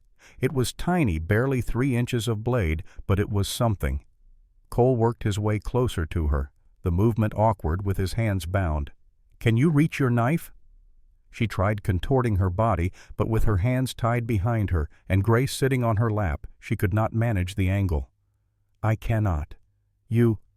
My hands are bound too tight." Grace shifted. "I can," the little girl said quietly. Both adults looked at her. Grace set down her doll carefully and crawled to her mother's feet. Her small hands were not bound. The guard had not considered a 7-year-old girl a threat. With painstaking slowness, Grace worked Emily's boot off and extracted the small knife. She brought it to Cole and carefully, her tongue poking out in concentration, began sawing at his bonds. The blade was dull and the rope was thick. It took 20 minutes of careful work, Grace's small hands cramping before the first strand parted. Cole felt the rope loosen slightly. He worked his wrists, trying to create more space, more friction. Another 10 minutes and another strand gave way, then another. Finally, with a soft sound, the rope parted completely. Cole's hands were free. He took the knife from Grace and quickly cut Emily's bonds as well. They were free, but still trapped. The guard outside the door would hear if they tried to break through. The window was too small. They needed a better plan. "When they come back," Cole whispered, "they will probably take us one at a time. Try to force cooperation through threats. When they take me, you run. Take Grace and run for the canyon. There has to be a path down somewhere. Hide until you can make it to the ranch or to town." "I am not leaving you," Emily hissed. "You have to. For Grace. For Thomas and Samuel. They need their mother. And they need you too. You are their pa now. Grace said so. We are a family, Cole. We survive together or not at all." Before Cole could argue further, voices sounded outside. Multiple men. The bar across the door scraped as it was lifted. Cole quickly moved away from Emily and Grace, arranging his hands behind his back as if still bound. Emily did the same. The door opened and 3 men entered, the guard who had been watching them plus 2 others, and behind them Garrett Hayes. "Time to go," Garrett said. "Judge Dalton has made his decision. Mrs. Hartwell, you first. We are going to have a conversation about cooperation. Maybe seeing you hurt will convince Brennan to tell us what he knows and who else he has told." He reached for Emily. Cole lunged forward, hands suddenly free, the small knife appearing in his grip. He drove it toward Garrett's throat, putting all his remaining strength behind the blow. But Garrett was fast. He twisted, and the blade that should have opened his jugular instead carved a line across his shoulder. Garrett roared in pain and rage, backhanding Cole across the face. The room erupted into chaos. The 3 guards surged forward. Emily threw herself at one, clawing at his face. Grace grabbed a piece of firewood and swung it at another man's knee. Cole grappled with Garrett, the small knife lost in the struggle. For a few desperate seconds it seemed they might actually fight their way free. Cole got his hands around Garrett's throat, squeezing with what remained of his strength. Garrett's face purpled, his hands scrabbling for his gun. As Grace struggled in the guard's arms, her doll fell from her hands. The worn toy hit the floor, and something metallic clattered out from a hidden seam in its dress. A silver pocket watch tarnished with age. Emily gasped. "That watch! Jonathan's watch! It was never found after he died. I thought it was buried with him." Cole's eyes widened with sudden understanding even as he fought. "Grace, where did you get this?" The little girl's voice was barely a whisper through her tears. The man who came to see Papa before he got sick. He dropped it. I picked it up, kept it safe in Dolly." "What man, Grace?" Emily's voice shook. "The man with silver hair." Dalton. For one frozen moment the revelation hung in the air. Physical proof that Dalton had been at their home before Jonathan's mysterious illness. Proof that Emily's suspicions were correct. Then something hard crashed into the back of Cole's skull. Light exploded behind his eyes. The world spun. He felt himself falling, felt Garrett's throat slip from his grasp. When his vision cleared, he was on the ground, blood running from a gash on his head. Emily was pinned against the wall by 2 guards. Grace had been swept up by the 3rd man, her small fists beating uselessly against his chest. Garrett stood over Cole, his own gun now drawn and pointed at Emily's head. Blood soaked his shirt from the knife wound, but his hand was steady. "Enough," he snarled. "No more games, no more chances. Judge Dalton wanted to handle this quietly, but I am done with quiet." He cocked the hammer on his revolver. The sound was shockingly loud in the small room. Emily stopped struggling, her eyes wide with terror. "Cole," she whispered. "A prayer. A goodbye." Garrett's finger tightened on the trigger, and then from outside a voice rang out clear and commanding. "Federal Marshal, release your prisoners and come out with your hands visible." Garrett froze. For a moment, no one moved. Then he strode to the window and looked out. What he saw made him curse violently. "There must be 20 riders out there," one of the guards said, peering through the doorway. "All wearing badges." Cole felt hope surge through him. Crawford had come. Against all odds, the federal marshal had arrived. Garrett's face twisted with calculation. He was cornered, but he still had hostages. "Tell them if they come closer, I start killing prisoners," he shouted. A pause. Then the voice outside, older now, gravelly with authority. "Son, you need to think real careful about your next move. We have you surrounded. We have federal warrants for Judge Marcus Dalton, you and 16 other men associated with the Black Mesa Ranch. There is no negotiation here. There is surrender, or there is a lot of people dying. And if you hurt those prisoners, there will not be a trial, just a rope.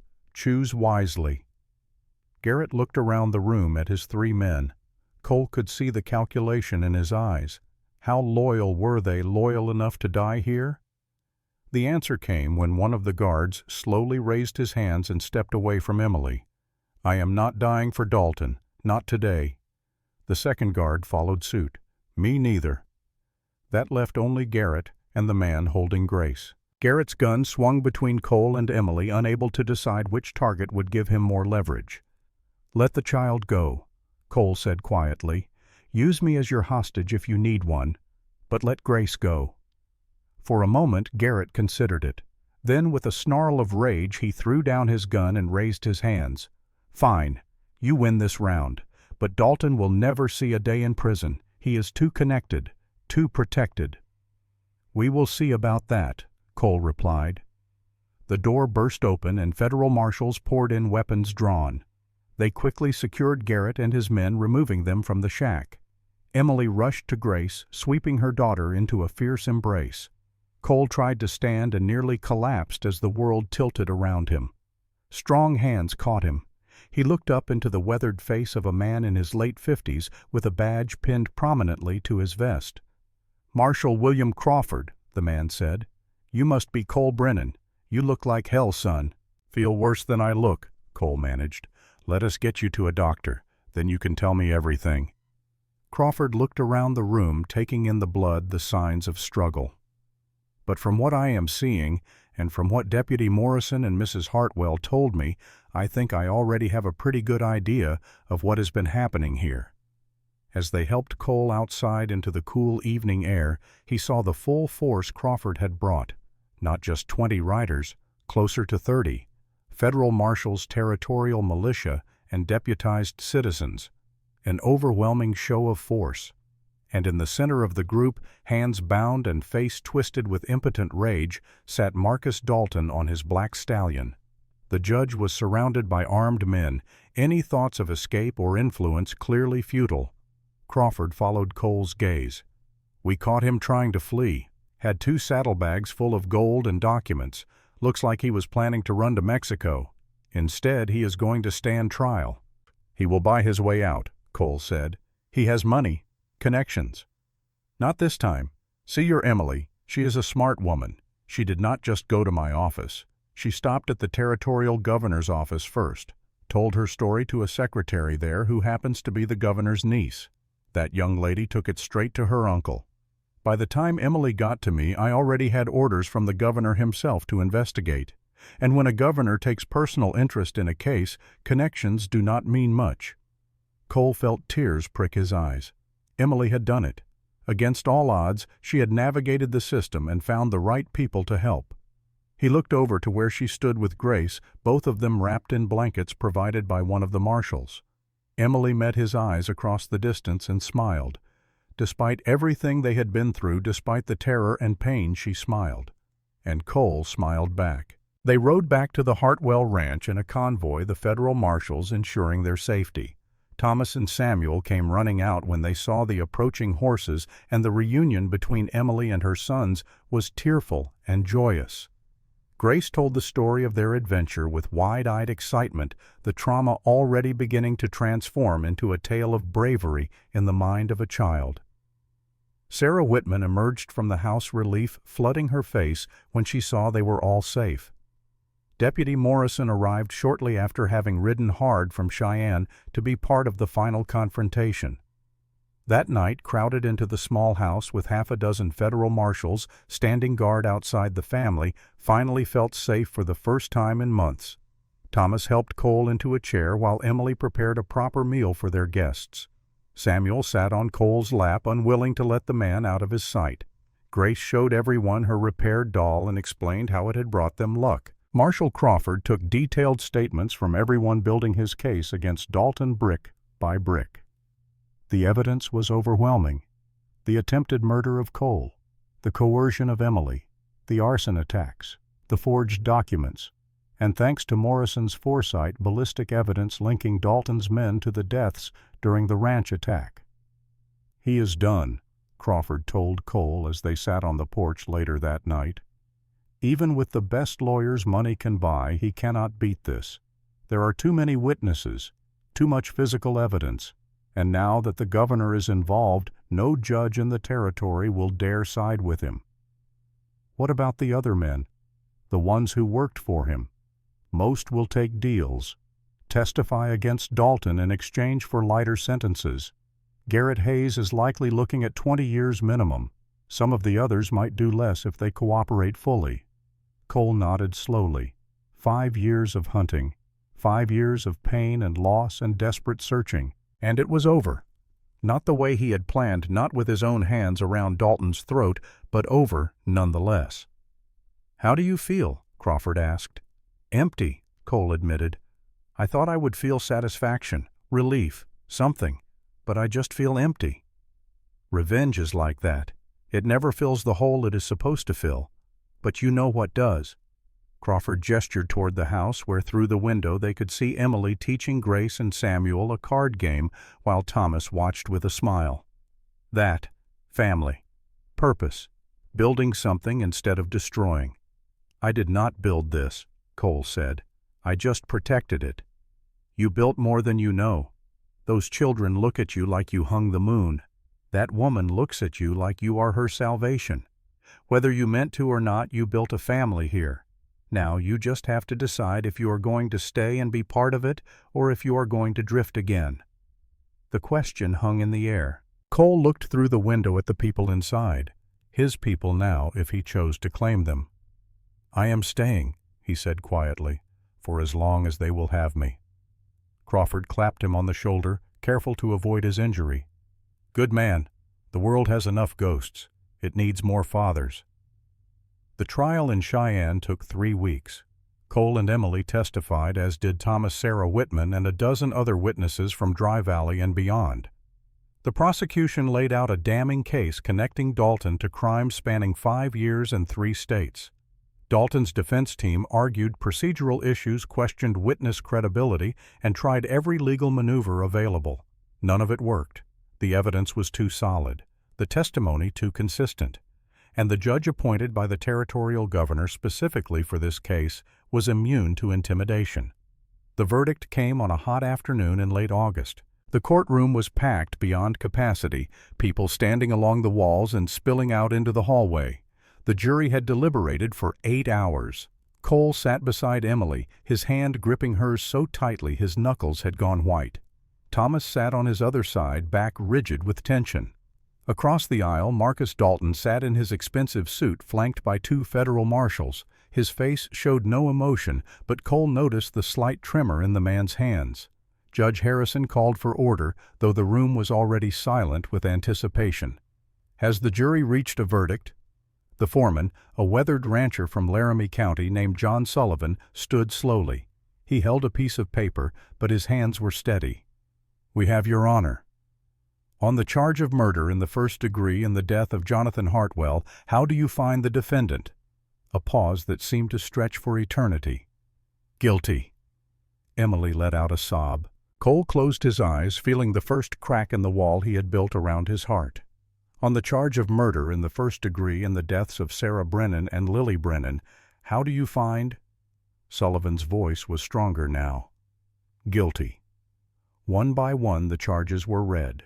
Murder, conspiracy to commit murder, arson, fraud, corruption of public officials, intimidation of witnesses, attempted murder of a federal witness, and one by one the foreman's voice rang out clear and certain. "Guilty, guilty, guilty." When the last charge had been read and the last guilty verdict pronounced, Judge Harrison banged his gavel 3 times. The sound echoed like gunshots in the now silent courtroom. "Marcus Dalton, you have been found guilty on all 23 counts. You have shown no remorse for your actions. You have threatened witnesses even from your jail cell. You represent a danger to society that cannot be reformed or rehabilitated." The judge leaned forward, his voice hard as iron. "I hereby sentence you to life imprisonment without possibility of parole to be served at the territorial prison in Laramie. May God have mercy on your soul, for this court has none." Dalton finally broke. His mask of composure cracked. "You cannot do this. I have rights, I have—" "You have nothing," Judge Harrison said coldly. "You forfeited your rights when you chose to murder innocent people for profit. Take him away." As the marshals led Dalton away in chains, he turned one last time toward Cole. For a moment their eyes met across the courtroom. Cole saw hatred there, fear, desperation, and finally the dawning realization of total defeat. Cole said nothing. There was nothing left to say. Justice delayed for 6 years had finally arrived. When the courtroom doors closed behind Dalton, the room erupted in cheers and applause. People stood embracing, crying, celebrating. But Cole simply sat Emily's hand in his and let 6 years of pain finally begin to drain away. "It is over," Emily whispered. "Yes," Cole said. "It is over." A weight he had carried for 5 years lifted. Sarah and Lily could rest now. Justice had been served. Emily reached over and took his hand, squeezing gently. On his other side, Thomas sat straighter, as if he too felt the burden of fear and uncertainty finally lifting. They returned to Dry Valley as summer gave way to early fall. The ranch needed work. The attack had damaged the barn beyond quick repair. Fences needed replacing. The house needed new windows. But for the first time, these felt like challenges rather than impossibilities. The community rallied. Sarah Whitman organized work parties. Men from town who had been too afraid to help before came with tools and labor. Deputy Morrison, who had resigned his position to avoid being associated with the corrupt sheriff's office, signed on as hired help for the season. Cole threw himself into the work with a fervor that bordered on obsession. He rebuilt the barn bigger and stronger than before. He constructed new fences that would last decades. He repaired the house until it gleamed. And through it all, the children were there. Thomas learning carpentry and metalwork, Grace helping with painting and small repairs, Samuel providing encouragement and countless questions. Emily watched Cole transform from a haunted man seeking death into someone who embraced life again. She saw him laugh at Samuel's jokes, saw him teaching Thomas with patience and care, saw him gently braiding Grace's hair before bed, and she fell in love with him, truly and deeply. Not the desperate gratitude of a widow being saved, but genuine love for the man he was, flawed and wounded and still healing, but good, strong, kind. One evening in late September, as they sat on the porch watching the sunset, Emily reached a decision that had been building for weeks. "Cole," she said, "will you marry me?" He turned to her, surprise written across his face. "What? I know it is supposed to be the man asking, but I have never been very good at waiting for things to happen the way they are supposed to. So I am asking. Will you marry me?" Cole opened his mouth, closed, it opened it again. Emily, I am not sure I am ready. You are ready. You have been ready. You just do not trust yourself to be happy yet." She took both his hands in hers. "I am not asking you to forget Sarah and Lily. I am not asking you to pretend they never existed. I am asking you to let yourself have a future as well as a past, to let yourself be loved again, to be a husband and a father again, because that is what you already are to us. This is just making it official." Tears tracked down Cole's weathered face. "I do not know if I can be what you need me to be. You already are, every day. The question is whether you can admit it to yourself and to me." Cole looked at this woman who had somehow seen past his walls and his wounds to the man he could still be. This woman who had fought beside him, trusted him with her children, and now offered him a future he thought he had lost forever. "Yes," he said, his voice rough with emotion. "Yes, I will marry you, if you are sure this is what you want." "I have never been more sure of anything." They kissed as the sun painted the sky in shades of crimson and gold, two broken people making themselves whole again through shared love and commitment. The wedding took place in December in the small church in Dry Valley. Marshall Crawford stood as Cole's best man, having become a friend through the long weeks of the trial. Sarah Whitman stood with Emily. The children participated as well. Thomas held the rings, Grace scattered flower petals, and Samuel simply beamed with joy throughout the ceremony. The whole town attended. People who had been too frightened to help before now celebrated this union, this victory over the corruption that had held them all hostage. It was more than a wedding. It was a declaration that goodness could triumph, that families could be forged in fire and emerge stronger. When the preacher pronounced them husband and wife, the church erupted in applause. Cole kissed his bride with Thomas Grace, and Samuel pressed close around them, and for the first time since Colorado, he felt complete. The celebration lasted into the evening with food and music and dancing under strings of lanterns. Cole danced with Emily, then with Grace, then even managed a few steps with Samuel standing on his feet. Thomas, too self-conscious to dance, stood with Deputy Morrison, both of them keeping watch with the satisfied air of men who had won a great battle. As the night wound down and guests began to depart, Cole stood with his new wife and children, looking at the land that had become his home. The ranch stretched out under starlight, peaceful and promising. "What are you thinking?" Emily asked softly. "I am thinking about second chances, about how sometimes you have to lose everything to understand what really matters." "And what really matters?" He pulled her close, one arm around her, the other resting on Thomas's shoulder, while Grace and Samuel dozed against their legs. "This, family, home, building something that lasts. No more ghosts." Cole smiled. "The ghosts will always be there, Sarah and Lily, Jonathan, all the people we have lost. But they do not haunt me anymore. They are just memories now, good memories alongside the painful ones, and I have room for new memories too." Emily kissed his cheek. "Then let us make some good ones." And they did. Through the winter and into the next spring and beyond, they built a life. Not perfect, not without challenges, but rich with love and purpose and the kind of contentment that only comes from surviving the fire and choosing to live anyway. The Brennan family ranch prospered. The cattle herd grew. The crops came in strong. Thomas grew into a capable young man. Grace lost her trauma and became a bright, laughing child again. Samuel grew from a toddler into a boy who could ride and rope and work alongside his father with pride. And Cole, who had once sought only death and revenge, found something far more valuable. He found redemption. He found love. He found home. The past remained. Marcus Dalton sat in a federal prison, his empire of theft and murder finally ended. The scars Cole carried, both physical and emotional, would never fully fade. But they became part of his story rather than the whole of it. And when people asked him how he survived, how he overcame such loss and pain, he had a simple answer. "I found something worth living for, and I held on with both hands." The winter following the wedding was the gentlest Cole had known in 6 years. Snow fell soft and steady through December and January, blanketing the ranch in white silence. The new barn stood strong against the cold, the cattle warm and fed in their reinforced shelter.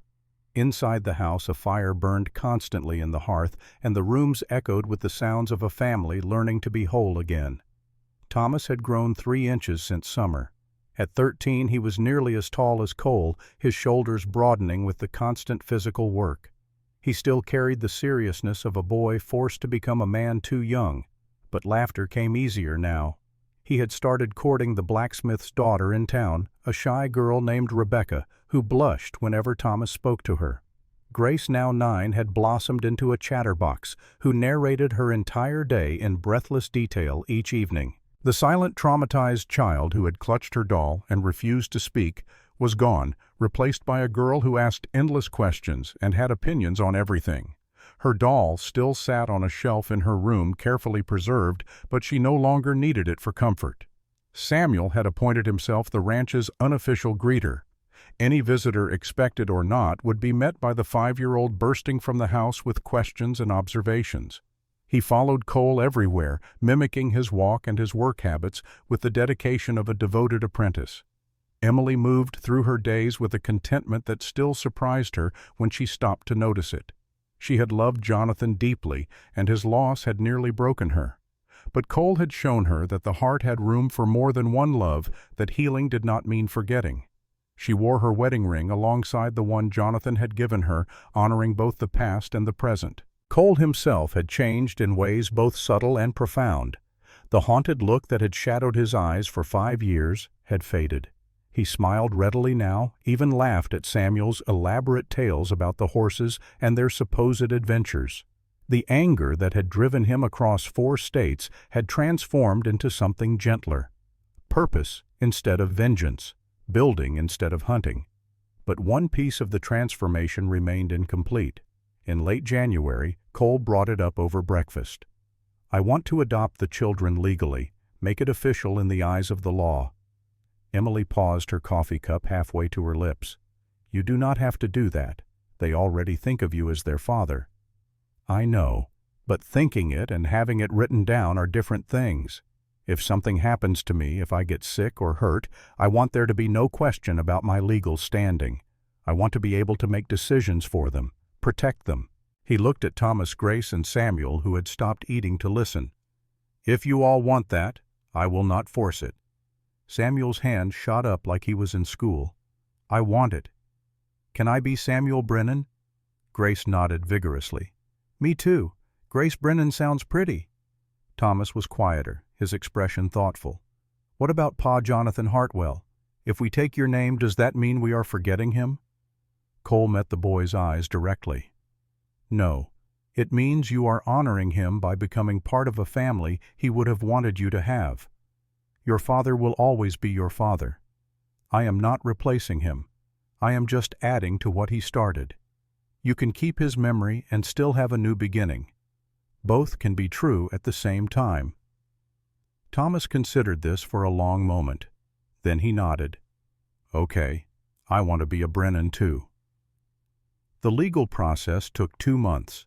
Judge Harrison, the same federal judge who had presided over Dalton's trial, handled the adoption personally. He traveled to Dry Valley in March, conducting the proceedings in the church since the town had no proper courthouse. The judge questioned each child individually, ensuring they understood what adoption meant and that they consented freely. Samuel answered with enthusiastic yes to every question. Grace spoke clearly and confidently about why she wanted Cole to be her legal father. Thomas gave thoughtful, measured responses that impressed the judge with their maturity. When Judge Harrison asked Emily if she consented to the adoption, she answered with tears in her eyes. Jonathan would want this. He would want his children to have a father who loves them and protects them. Cole has proven himself to be that man 100 times over. The judge smiled. Then by the power vested in me by the territory of Wyoming, I declare that Thomas Grace and Samuel Hartwell are hereby adopted by Cole Brennan with all rights and responsibilities that entails. Their legal names are now Thomas Brennan, Grace Brennan, and Samuel Brennan. May this family know peace and prosperity. He banged his gavel, once the sound echoing through the church. Samuel cheered. Grace hugged her doll now, a witness to yet another important moment. Thomas stood straighter, as if the legal declaration had added weight to his shoulders, along with the new name. Cole stood before the judge, his throat too tight for words. 6 years ago, he had lost his daughter. Now he had 3 children. Not replacements for Lily. Nothing could replace her.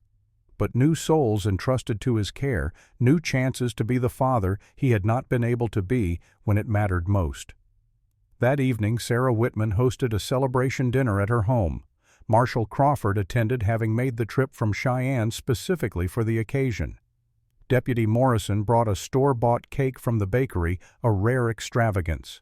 Half the town showed up with food and well wishes. As Cole watched his children playing with other kids in Sarah's yard, running and laughing in the spring sunshine, Crawford sidled up beside him. "You did good, Brennan. Not many men get a second chance like this." "I know. I am trying not to waste it." "You are not wasting anything. Those kids are lucky to have you. And Emily, she is glowing. Speaking of which, have you noticed?" "Noticed what?" Crawford smiled knowingly. "Never mind. You will figure it out soon enough." The marshal's cryptic comment made sense 2 weeks later when Emily asked Cole to sit with her on the porch after the children had gone to bed. The evening was warm, the first real hint of summer in the air. Stars filled the sky from horizon to horizon. "I have something to tell you," Emily said, her voice carrying a nervous excitement. Cole felt a flicker of concern. "Is everything all right?" "Better than all right. I am pregnant." The words took a moment to register. When they did, Cole's mind went completely blank. "You are what?" "Pregnant. About 3 months along, the doctor thinks. I went to see him last week when I started feeling sick in the mornings." She watched his face anxiously. "Are you happy? I know we did not plan this. We have not even talked about having more children. But I am happy. Scared, but happy. Cole realized he was staring at her with his mouth open. He closed it, opened it again. I am going to be a father again. A real father. From the beginning. Yes. The implications crashed over him in waves. A baby. His baby. A child he could hold from the first moment, watch grow from helplessness to independence. A chance to do everything right that he had learned from doing things wrong. And terror. What if something happened? What if he failed this child like he had failed to protect Lily? What if he was not strong enough, smart enough, fast enough? Emily saw the fear in his eyes and took his hands. We will do this together. You are not alone this time, and you are not the same man you were 6 years ago.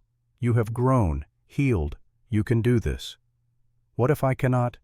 Then I will help you, and Thomas will help you, and Grace and Samuel will help you. We are a family, Cole. That means we carry each other. He pulled her close, holding her with a gentleness born of reverence and fear intermingled. I love you. I am terrified and overwhelmed and completely unprepared, but I love you. She laughed against his chest. Good. That is exactly how I felt when I found out I was pregnant with Thomas. And we survived that. We will survive this too. The children took the news with varying degrees of understanding. Samuel was convinced the baby would be a boy and had already named it Little Cole. Grace hoped for a sister and planned elaborate tea parties they would have together. Thomas, more aware of the realities of childbirth than the younger children, asked serious questions about Emily's health and whether she needed to rest more. As spring turned to summer, the ranch thrived. The cattle herd had doubled with the spring calves. The fields produced wheat and hay in abundance. Cole hired 2 seasonal workers to help with the harvest, young men from town who were grateful for honest work. One afternoon in late June, a familiar rider approached the ranch. Marshal Crawford, but not on a social visit this time. His face was serious as he dismounted. Cole, Emily, I have news from Cheyenne, about Dalton. They invited him inside, sent the children out to play. Crawford accepted a cup of coffee but did not drink it. He simply held it, gathering his thoughts. Marcus Dalton died in prison 3 days ago. Heart attack, according to the doctor.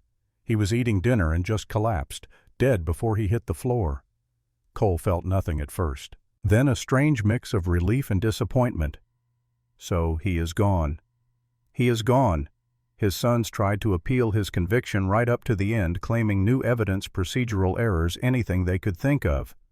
None of it worked. He died a convicted murderer, his fortune seized by the territory to pay restitution to his victims. Whatever empire he built died with him. His sons, Emily said. Will they cause trouble? They might try, but they are not their father. They do not have his cunning or his connections. And after what happened here after the trial, people in this territory are watching. Anyone associated with the Dalton name is being scrutinized. They will be lucky to salvage anything from the wreckage. Crawford finally took a sip of his coffee. I thought you should know. I thought it might give you some peace knowing he is truly gone. Cole stood and walked to the window, looking out at the land he had fought to protect. I thought it would feel different, like a weight lifting, but it just feels done. Over. The end of a story I stopped caring about a long time ago. That is growth, Crawford said. Revenge consumed you for 5 years. Now it does not even rate a strong emotion. You found something better than vengeance. You found purpose. After Crawford left, Cole found himself drawn to the small family cemetery on the eastern edge of the property. Jonathan Hartwell's grave was there, marked with a simple wooden cross that bore his name and dates. Cole had maintained it carefully, keeping the grass trimmed, replacing flowers when the seasons changed. He stood before the grave hat in his hands and spoke to a man he had never met. I want to thank you, for Emily, for the children, for building something worth protecting. I know I am not you. I know I can never replace what they lost when you died. But I promise to honor what you started, to love them the way you loved them, to be the father and husband they need. The wind rustled through the grass, carrying the scent of summer wildflowers. Cole imagined Jonathan's approval in that breeze, a benediction from the past blessing the future. He placed his hat back on his head and walked back to the house where his wife waited with his children and a new life growing inside her. The ghosts were quiet now, and Cole was at peace. Summer deepened into August. Emily's pregnancy became more visible, her belly rounding in a way that made the reality inescapable. She moved more slowly now, tiring easily, but her happiness was radiant. Cole found himself watching her constantly marveling at the miracle of new life. Thomas had become indispensable to the ranch operations. At 13, he could handle most adult tasks competently. He worked alongside Cole with quiet efficiency, and in the evenings he studied the account books, learning the business side of ranching with the same dedication he applied to physical work. Grace had discovered a love of reading. Sarah Whitman had given her a collection of adventure stories, and the girl devoured them with passionate intensity. She would sit under the big cottonwood tree near the house reading aloud to Samuel, who listened with rapt attention even when he did not understand half the words. Samuel had appointed himself the future baby's protector. He told anyone who would listen that he was going to teach his little brother or sister everything important: how to ride, how to catch frogs, how to tell the difference between a good horse and a mean one. The fact that the baby would not be capable of any of these things for years did not dampen his enthusiasm. In September, a letter arrived from Deputy Morrison, now working as an investigator for the Territorial Attorney General's office. He wrote with news that made Cole smile. The territorial governor had appointed a special commission to investigate corruption in local law enforcement across Wyoming. Morrison was part of that commission. They had already removed 3 corrupt sheriffs and 2 judges from office. The Black Mesa Ranch, what remained of it, had been broken up and sold to multiple small holders. The proceeds went to compensating Dalton's victims. "The territory is healing," Morrison wrote. "People are starting to believe in justice again. What you did here standing up to Dalton, it inspired others to speak up about their own experiences. You started something bigger than just saving one ranch. You helped save a whole territory." Morrison's letter also mentioned several other victories across the territory. Corrupt officials were being removed from office. Victims of land theft were receiving compensation. The culture of fear that had paralyzed small communities was finally lifting. Cole read the letter to Emily that evening. She listened with tears in her eyes. "Jonathan would be so proud," she said. "He always believed in doing the right thing even when it was hard. He would have loved you, Cole. The 2 of you would have been friends." "I would have liked that," Cole said honestly. "He was a good man. He raised good children and loved a good woman. That is a legacy worth leaving." October brought the first frost, and with it a complication. Emily woke one morning with pains shooting through her abdomen. They were not regular like labor contractions, but they were intense and frightening. Cole rode hard to town for the doctor, leaving Thomas in charge. Doc Hendricks was 70 if he was a day, but his hands were steady and his knowledge deep. He examined Emily carefully while Cole paced the hallway outside the bedroom, his heart hammering with fear. When the doctor emerged, his expression was serious but not dire. "She is fine, the baby is fine, but she is doing too much. At her age, at this stage, she needs to rest more. No heavy lifting, no long days on her feet. She needs to take it easy, or she risks losing the child." The words struck Cole like a physical blow. "What do I need to do?" "Make her rest. I know that is harder than it sounds with a working ranch and 3 children to manage, but it is necessary. And watch for warning signs. Bleeding, severe pain fever. Any of those, you come get me immediately." Cole nodded, filing away each instruction. "I will take care of her, whatever she needs." The doctor smiled. "I believe you will. You are a good man, Cole Brennan. This family is lucky to have you." For the next 2 months, Cole became nurse, cook, ranch manager, and father all at once. He insisted Emily stay off her feet, except for gentle walks around the house. He took over all the cooking, producing meals that were edible, if not particularly inspired. Thomas stepped up to handle more of the outdoor work. Grace and Samuel helped with household chores, proud to contribute. Emily chafed at the restrictions at first. She was used to being the one who managed everything, who kept the household running through sheer determination. Accepting help, accepting rest, felt like weakness, but Cole was gentle and firm in equal measure. You are not weak for needing help. You are growing a whole new person inside you. That takes energy and rest. Let us do the work. Let us take care of you the way you have been taking care of everyone else. Slowly, Emily relaxed into the enforced rest. She read books. She knitted tiny clothes for the coming baby. She sat with the children in the evenings and told them stories about their father keeping Jonathan's memory alive while building new memories with Cole. December arrived cold and clear. On the 15th, Emily went into labor. It started in the early morning, gentle contractions that gradually intensified. Cole sent Thomas riding for Doc Hendricks while he helped Emily to the bedroom and tried to remember everything he had learned when Sarah was pregnant with Lily 20 years ago. The labor was long, 16 hours of pain and effort. Sarah Whitman arrived to help her experienced hands a blessing. She boiled water, prepared cloths, and talked Emily through each contraction with the calm of someone who had done this before. Cole stayed by Emily's side the entire time, holding her hand, wiping her forehead, whispering encouragement. He had not been there when Lily was born. He had been out working the range, arriving home hours after his daughter had entered the world. This time, he would be present for every moment. As night fell and the contractions reached their peak, Emily gripped Cole's hand hard enough to bruise. "I cannot do this. It is too much." "You can. You have done it 3 times before. You are the strongest person I know." "I am scared." "So am I.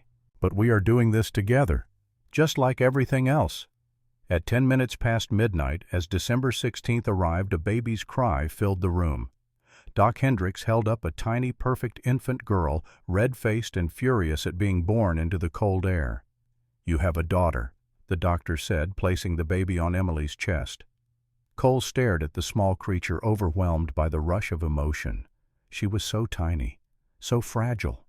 Her little fists waved in the air, her eyes squinting against the lamplight. She had Emily's nose and a shock of dark hair that stood up at odd angles. "We did it," Emily said, tears streaming down her face. "We have a daughter." Cole touched the baby's hand with one finger. She immediately grasped it, her grip surprisingly strong for something so small. And in that moment, 6 years of grief and guilt and haunted memories released their final hold on his heart. "What should we name her?" Emily asked. Cole had thought about this. He had lain awake many nights considering the right name for this child who represented so much.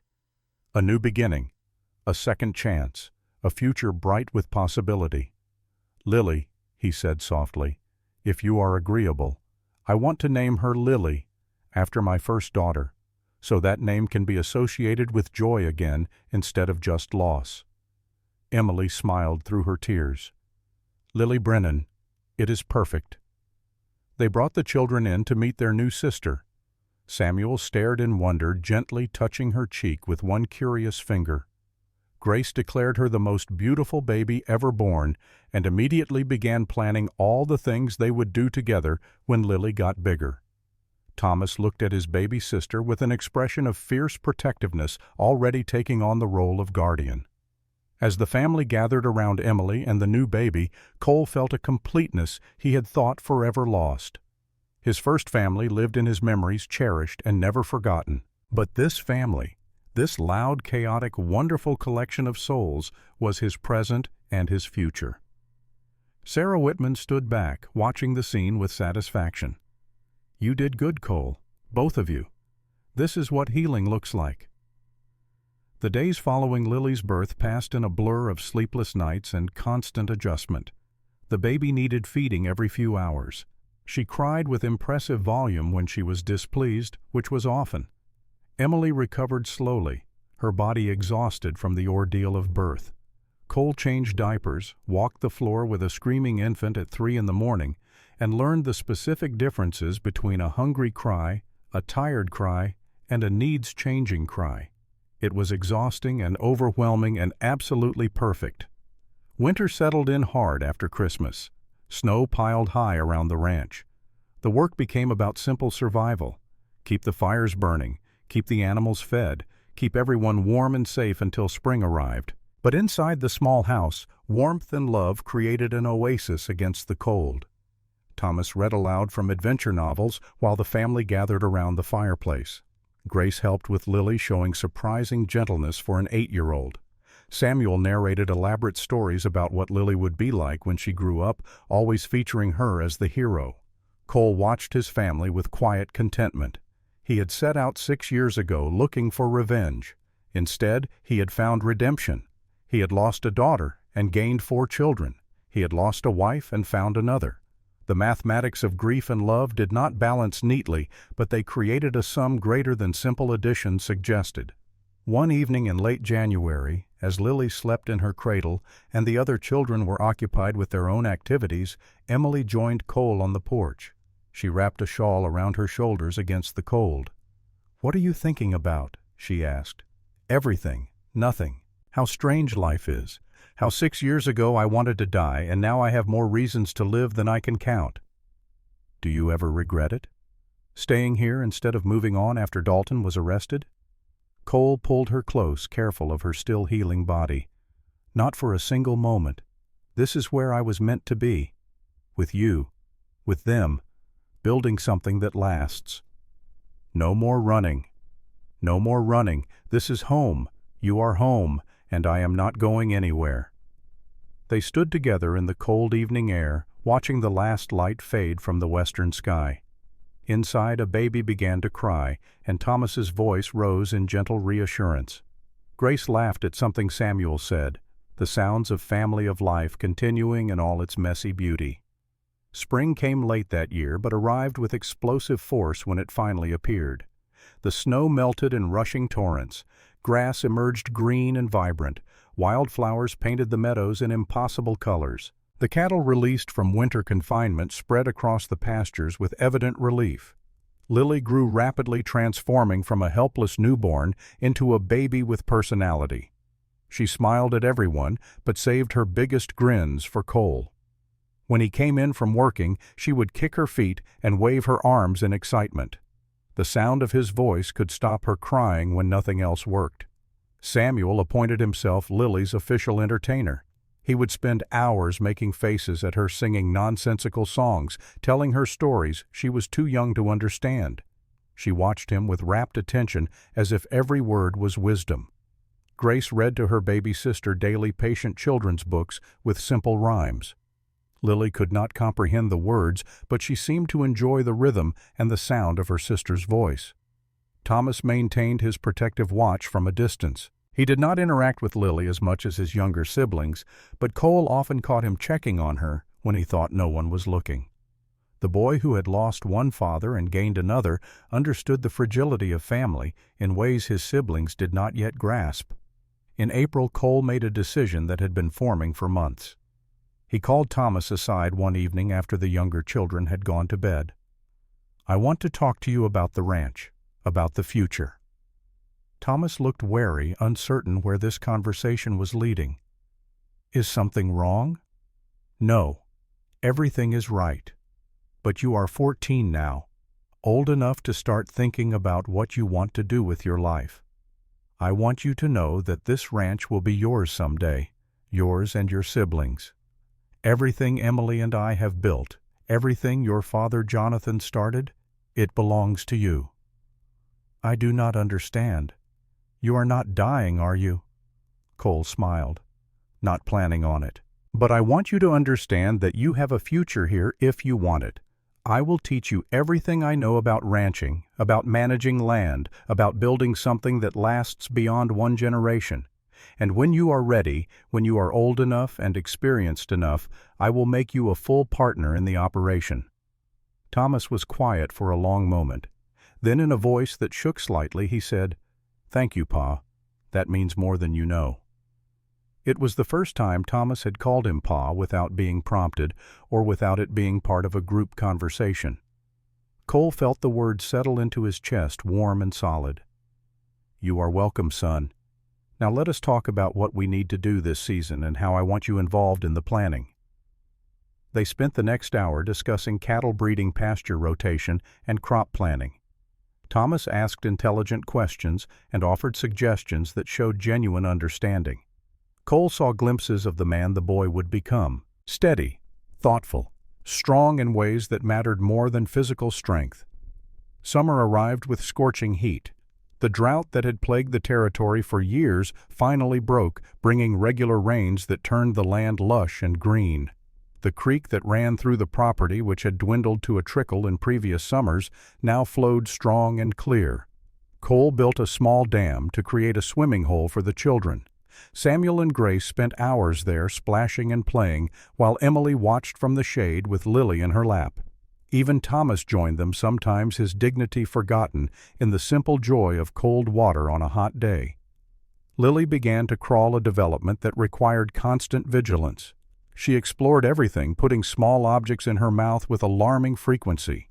Grace became her shadow, removing choking hazards and redirecting the baby's attention when she headed toward danger.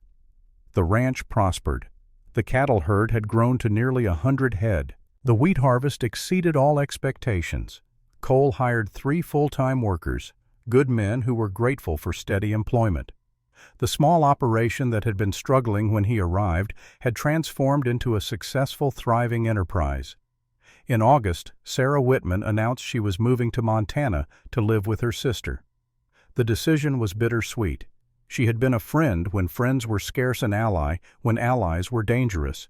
But her own grief had never fully healed, and she needed a fresh start away from memories of David. The family threw a farewell party for her. Half the town attended. People who had once been too frightened to speak openly against Dalton now gathered freely, celebrating the woman who had quietly resisted when resistance was dangerous. Sarah pulled Cole aside as the party wound down. "You take care of them, that family of yours. They are good people." "I will, I promise. And take care of yourself. You deserve this happiness, Cole. Do not ever think you do not." She rode out the next morning, her wagon loaded with possessions, heading north toward a new life. The family stood on the porch waving until she disappeared from view. Then they returned to their own lives, to the work and love that filled their days. September brought the first hints of autumn. The cottonwood trees began to turn golden. The air carried a crispness that promised winter's eventual return. Lily took her first steps wobbling across the kitchen floor into Cole's waiting arms. Her first word was "Pa," which made Samuel jealous until she learned Sam a week later. As October painted the valley in shades of amber and crimson, Cole found himself reflecting on the passage of time. It had been 18 months since Dalton's death, 2 years since the trial, almost 2 years since he had first walked into Morgan's store and intervened in a confrontation that had changed everything. The man he had been then felt like a stranger. That hollow, rage-driven wanderer who cared only for vengeance seemed to belong to a different life entirely. He had been reborn here in this valley with this family. Not a second chance, because that implied replacing what was lost. More like a new chapter in a story he thought had ended. One evening in late October, Emily found him standing in the family cemetery, again this time at a new grave. They had moved the markers for Sarah and Lily Brennan from Colorado, bringing them home so Cole could have them near. The simple stones stood beside Jonathan Hartwell's cross, a reminder of all that had been lost and all that had been found. "Are you all right?" Emily asked, joining him in the fading light. "I am good, just talking to them, telling them about our life, about their grandchildren, about how things turned out. What do you think they would say?" Cole smiled. "I think Sarah would be proud. She always wanted me to find peace. She would love you and the children. She had so much love to give. She would have been an amazing grandmother. And Lily, she would adore her namesake, would probably be leading the other children in elaborate adventures and getting into constant mischief." His voice caught slightly. "She was so full of life, so fearless. I see glimpses of her in our Lily sometimes.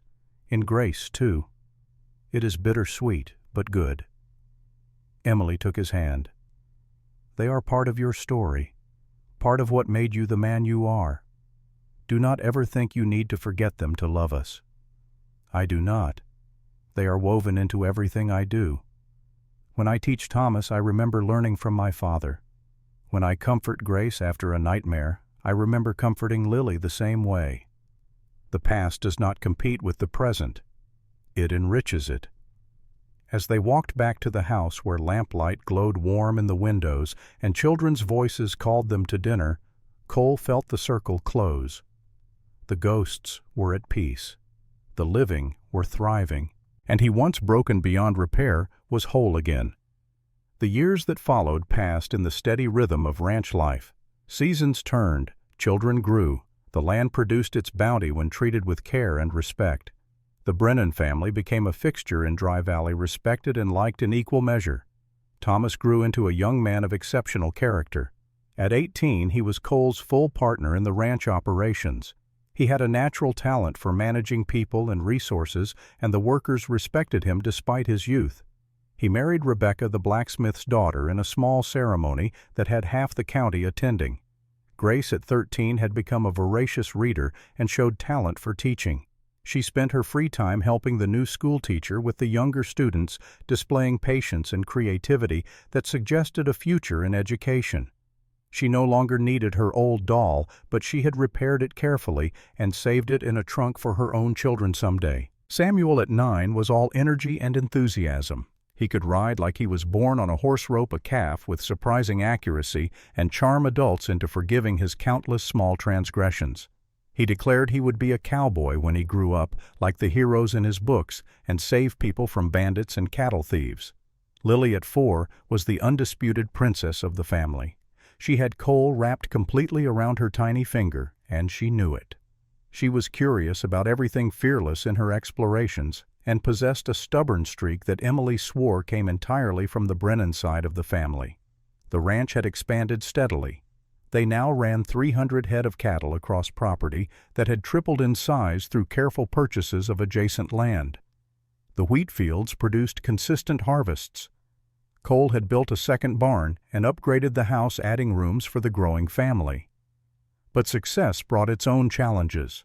Neighbors sometimes approached with disputes over water rights or straying cattle. Competition for grazing land intensified as more settlers arrived in the territory. Cole navigated these challenges with the same patience he applied to raising children, finding solutions that left everyone reasonably satisfied. In the spring of 1890, Marshall Crawford visited for what he said would be the last time. He was retiring, moving back east to live with his daughter.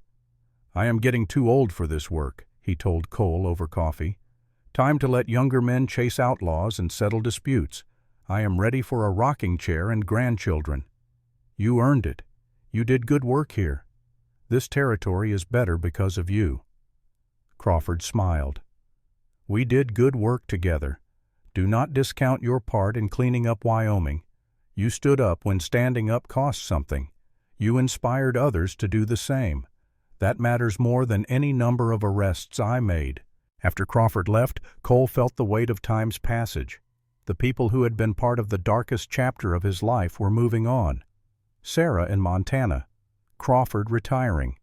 Even Deputy Morrison had married and taken a position with the territorial government in Cheyenne. But new chapters were beginning. Thomas's wife Rebecca was pregnant with the first grandchild. Grace had been accepted to a teaching academy in Denver and would attend in the fall.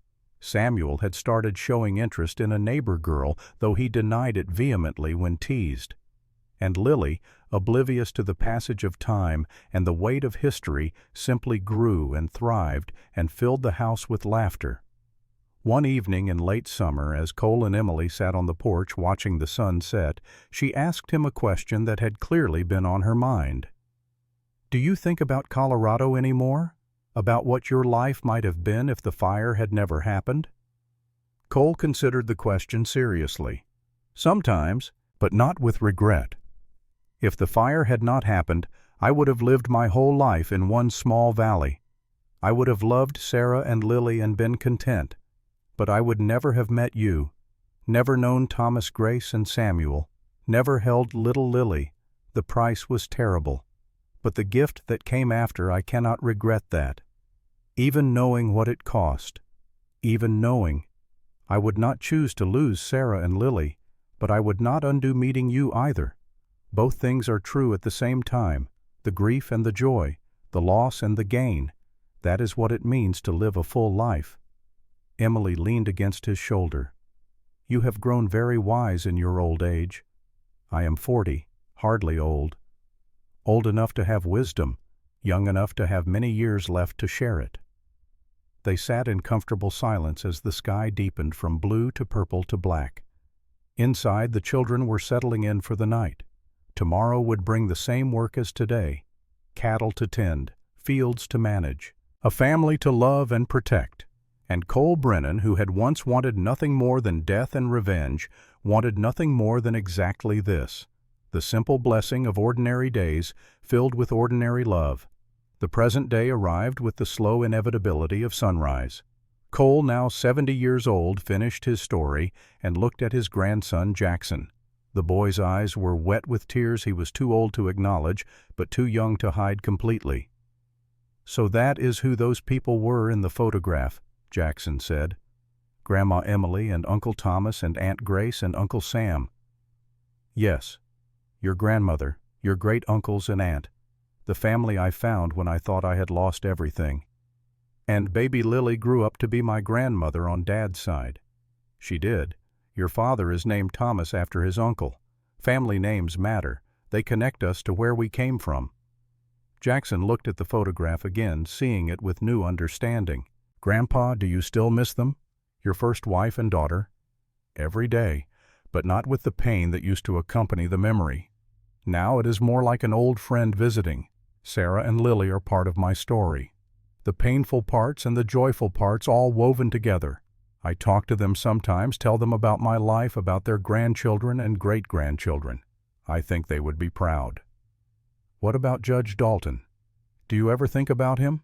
Cole was quiet for a moment. "Rarely. He was important once when he represented everything I had lost and all my anger. But he became less important as I found reasons to live instead of reasons to die. In the end, he was just a greedy, cruel man who got what he deserved. He does not deserve any more of my time or thoughts." Jackson processed this, his young mind working through the complexities of justice and forgiveness. "I am glad you stayed. Glad you found Grandma Emily and the others. Otherwise, Dad would not exist. And I would not exist. That is the strange mathematics of life. Pain and loss creating unexpected connections and blessings. Your existence is proof that something good can come from terrible tragedy if we have the courage to keep living and loving." A voice called from inside the house, Jackson's mother calling them to dinner. The boy stood, but Cole remained seated for a moment longer. "Go on ahead. I will be there in a minute." After Jackson disappeared inside, Cole looked at the photograph one more time. Emily smiled back at him across the decades, frozen at 27 forever, young and beautiful in the moment the picture was taken. But Cole's memory held so much more. Emily at 40, teaching Lily to read. Emily at 50, silver threading through her dark hair. Emily at 70, her hands gnarled with arthritis, but still capable of such gentleness. She had died 5 years ago, peacefully in her sleep, after a long life filled with love and purpose. Her grave was in the family cemetery on the eastern ridge between Jonathan Hartwell and the Colorado graves Cole had moved so many years ago. He would join her there soon enough. 70 was not terribly old, but he could feel time catching up to him. His body ached in ways it never had before. His energy waned faster. He was tired in a way that had nothing to do with work and everything to do with having lived a full life. But he was not afraid. Death held no terror for a man who had walked so close to it for so many years. When his time came, he would go peacefully, knowing he had done his best. He had loved fiercely, protected diligently, built something lasting. The ranch still operated, now managed by Thomas and his sons. Grace had retired from teaching, but still tutored children in town. Samuel ran a successful horse breeding operation on the other side of the valley. And Lily Cole's second Lily had given him 3 grandchildren who now had children of their own. 4 children had become dozens of descendants. One small ranch had become a network of properties supporting multiple families. A man who had wanted to die had instead helped build a legacy that would last generations. Cole stood slowly, his knees protesting the movement. He walked to the edge of the porch and looked out at the land he had protected and nurtured for 40 years, the same land that had given him purpose when he had none, the same land that had brought him a family when he thought he would spend the rest of his life alone. The sun touched the horizon, painting the valley in shades of gold and amber. Somewhere in the distance, cattle lowed their evening song. Closer, children's laughter rang from the barn where his great-grandchildren were playing. Cole smiled. This was what it meant to win, not defeating enemies or accumulating wealth or achieving fame, simply living well, loving deeply, leaving the world better than you found it. He turned and walked into the house where his family waited with dinner and stories and the simple blessing of being together. Behind him, the sun slipped below the horizon, ending another day in a life that had been given not one second chance, but several. And Cole Brennan, who had learned that the heart could break and heal again, who had discovered that love was not a finite resource but an infinite gift, walked toward the light and warmth of home. The last thing he saw before entering the house was his reflection in the window glass. An old man, yes, weathered and worn, but alive, whole, at peace, and smiling.